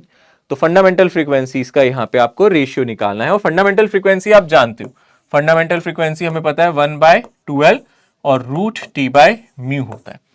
ये मेरी फंडामेंटल फ्रीक्वेंसी, आप इसको पहली फ्रीक्वेंसी f1 भी कह सकते हो। तो सभी में फंडामेंटल फ्रीक्वेंसी का फॉर्मूला ये लगेगा। आपको रेशियो किसका निकालना है, टेंशन का। सभी की लेंथ कैसी है, सेम है। सभी का डायमीटर कैसा है, सेम है। सबका मटेरियल सेम है, यानी सभी का म्यू सेम है, सभी की एल सेम है। तो अगर आप फ्रीक्वेंसी का रेशियो ले रहे हो, f1 ratio f2 ratio f3, सभी का अगर आप रेशियो लोगे तो किसका रेशियो आ जाएगा, under root T1 ratio under root T2 ratio under root T3 ratio under root T4। तो आपका टेंशन का रेशियो आ जाएगा अंडर रूट में, यानी कि अंडर रूट 1 रेशियो, ठीक है ना, under root 1 ratio under root 4 ratio under root 9 ratio under root 16, यानी आ गया 1 2 3 4। ये आंसर आ जाएगा 1 ratio 2 ratio, sorry 1 ratio 2 ratio 3 ratio 4। जो टेंशन का रेशियो अंडर रूट में, वही इनकी फंडामेंटल फ्रीक्वेंसी, इसका रेशियो आ जाएगा। बाकी सब कांस्टेंट है, लेंथ और म्यू कांस्टेंट है, क्योंकि उसने क्वेश्चन में बोला है same material same density. 1 centimeter long string vibrates with the fundamental frequency of 256 Hz. If the length is reduced to 1/4 centimeter, keeping the tension unaltered, the new fundamental frequency, simple है question. Fundamental frequency का पहले formula सोचो क्या है, 1/12 root t divided by mu. तो क्या चीज constant है, पहले ये आइडेंटिफाई करो। हमें इसकी फ्रीक्वेंसी दे रखी है 256 हर्ट्ज दी है ना पहले, और हम लोगों को क्या कहा है, हमारी जो लेंथ है वो 1/4 हो गई है। पहले लेंथ 1 सेंटीमीटर थी, यानी कि पहले L1 था, 1 सेंटीमीटर था। अब लेंथ मैंने L/4 कर दी है, यानी कि 1/4 सेंटीमीटर कर दी है। Keeping tension on altered, tension को चेंज नहीं किया है, ठीक है ना, टेंशन को यहाँ चेंज नहीं किया, डायमीटर वगैरह चेंज नहीं किया, तो सिर्फ क्या बदला है, यहाँ पे लेंथ बदली। तो f डैश कितना हो जाएगा, 1/2L dash T by mu, यानी कि यहाँ हो जाएगा 2L/4 टी बाय म्यू, ये आ जाएगा, यानी कि यहां से आ जाएगा 4 divided by 2L T by mu, यानी कि ये हो जाएगा 4 टाइम्स जो पहले फ्रीक्वेंसी थी। लेंथ के इनवर्सली प्रोपोर्शनल है, आप डायरेक्टली भी देख सकते थे। फ्रीक्वेंसी इनवर्सली प्रोपोर्शनल है लेंथ की। लेंथ को अगर आप 1/4 कर रहे हो तो फ्रीक्वेंसी 4 गुना, इनवर्स रिलेशन है। इनवर्स में अगर आप लेंथ को कम करोगे तो फ्रीक्वेंसी 4 गुना हो जाएगी, यानी कि 4 टाइम्स हो जाएगी। तो आप 4 को मल्टीप्लाई करो 256 से, आपको मिल जाएगा 1024 हर्ट्ज, यानी कि ये वाला ऑप्शन सही है, 4 गुना हो गई frequency. If the length of a stretch string is shortened by 40% and tension is increased by 44%, तो यहां पे क्या कर रहा है क्वेश्चन में, लेंथ को यहां पे छोटा कर रहा है 40%। तो 40% लेंथ में डिक्रीमेंट किया गया है और टेंशन को 44% बढ़ाया गया है। The ratio of final and initial fundamental frequency, ये कैसे करेंगे? अगर आप ध्यान से देखोगे फाइनल लेंथ कितनी हो जाएगी, जो भी इनिशियल लेंथ है, और इसको 40% कम किया गया। 40% मतलब 0.4 L लिख सकते हो आप। तो आप कहोगे 0.4 L इसमें से हटाओ, छोटा किया है ना, तो 0.4 L हटाओ, 40% मतलब 40/100। तो यानी कि ये बची कितनी लेंथ मेरी 0.6 L बची, ये मेरी नई लेंथ हो गई। और किसको बढ़ाया गया है? टेंशन को बढ़ाया गया है, तो टेंशन बढ़ गई है। कितनी हो गई है? पहले वाली टेंशन प्लस 44% बढ़ाया गया है, यानी कि 0.44 T, यानी कि 1.44 T नई टेंशन मेरी इतनी हो गई है ना। तो अब आप ध्यान से देखोगे यहां पे क्या बोल रहा है, the ratio of final and initial frequency. Initial frequency को अगर हम देखें, हम लिख सकते हैं क्या हो जाएगा, अगर हम फंडामेंटल फ्रीक्वेंसी की बात करें 1/2 टाइम्स जो मेरी पहले लेंथ थी √T/μ। और अगर हम फाइनल फ्रीक्वेंसी की बात करें, यानी कि यहां पे अगर मैं फाइनल फ्रीक्वेंसी की बात करता हूं 1/2 L' और आप लिखोगे T/μ। यही फॉर्मूला बना, अगर हम देख सकते हैं ध्यान से, ये बन गया मेरा 2/L' T/μ। तो अब आप यहां पे देख सकते हो, यहां पे टेंशन भी चेंज हो गई है, T' लिख देते हैं। तो यहां से आ जाएगा 1/2 L' की जगह हमारा कितना आ जाएगा 0.6 L, ठीक है ना। यहां पे आ गया 0.6 L और ऊपर टेंशन की जगह आ गया 1.44 T/μ। सो यहां पे 1.44 का जो रूट होगा वो क्या होगा, ठीक है। 144 12 का रूट होता है, अगर आप 144 का जो रूट होता है वो 12 होता है, तो 1.44 हमें 1.2 दे देगा, ठीक है। तो आप याद रखना, यहां से आ जाएगा 1/2 और बाकी सब वैसे ही T/μ, और यहां पे आ जाएगा नीचे 0.6 है और कितना है नीचे 2L है। तो आप देख सकते हो 0.6 से ये ट्वाइस चला जाएगा, तो ये 2 टाइम्स 2L T/μ, यानी कि ट्वाइस हो गया, ट्वाइस टाइम जो आपकी पहले वाली फ्रीक्वेंसी थी इनिशियल। तो फाइनल फ्रीक्वेंसी 2 टाइम्स हो गई इनिशियल। ध्यान से देखना, यहां पे L' को 0.6 L डाला है, टेंशन को ये डाला है, 1.44 का रूट लेंगे तो 1.2 आ जाएगा, नीचे 0.6 था वो इससे कट जाएगा ट्वाइस, यानी कि 2 टाइम्स हो गई आपकी इनिशियल फ्रीक्वेंसी। तो आपकी फाइनल फ्रीक्वेंसी 2 टाइम्स है इनिशियल फ्रीक्वेंसी, यानी कि final frequency by initial frequency आपको 2 मिलेगा। तो यानी कि यहां पे आंसर आएगा 2:1। ओके, सो यही तक था आज का ये लेक्चर। आज के लेक्चर में हमने क्या इंपॉर्टेंट पढ़ा, एक बार रिकैप कर लेते हैं। भाई बहुत इंपॉर्टेंट है आज का लेक्चर। आज मैंने आप लोगों को बताया कि यहां से वेव का हमने कॉम्बिनेशन किया। नई चीज जो हमने देखी है वेव के कॉम्बिनेशन पे देखी है, जिसमें हमने सबसे पहले जो केस किया वो क्या किया, सेम फ्रीक्वेंसी की वेव ली, है ना। हमने यहां पे सेम फ्रीक्वेंसी की वेव ली थी, है ना, सेम डायरेक्शन में जा रही थी, सेम फ्रीक्वेंसी भी थी, सेम डायरेक्शन में भी जा रही थी, डिफरेंट एम्पलीट्यूड था।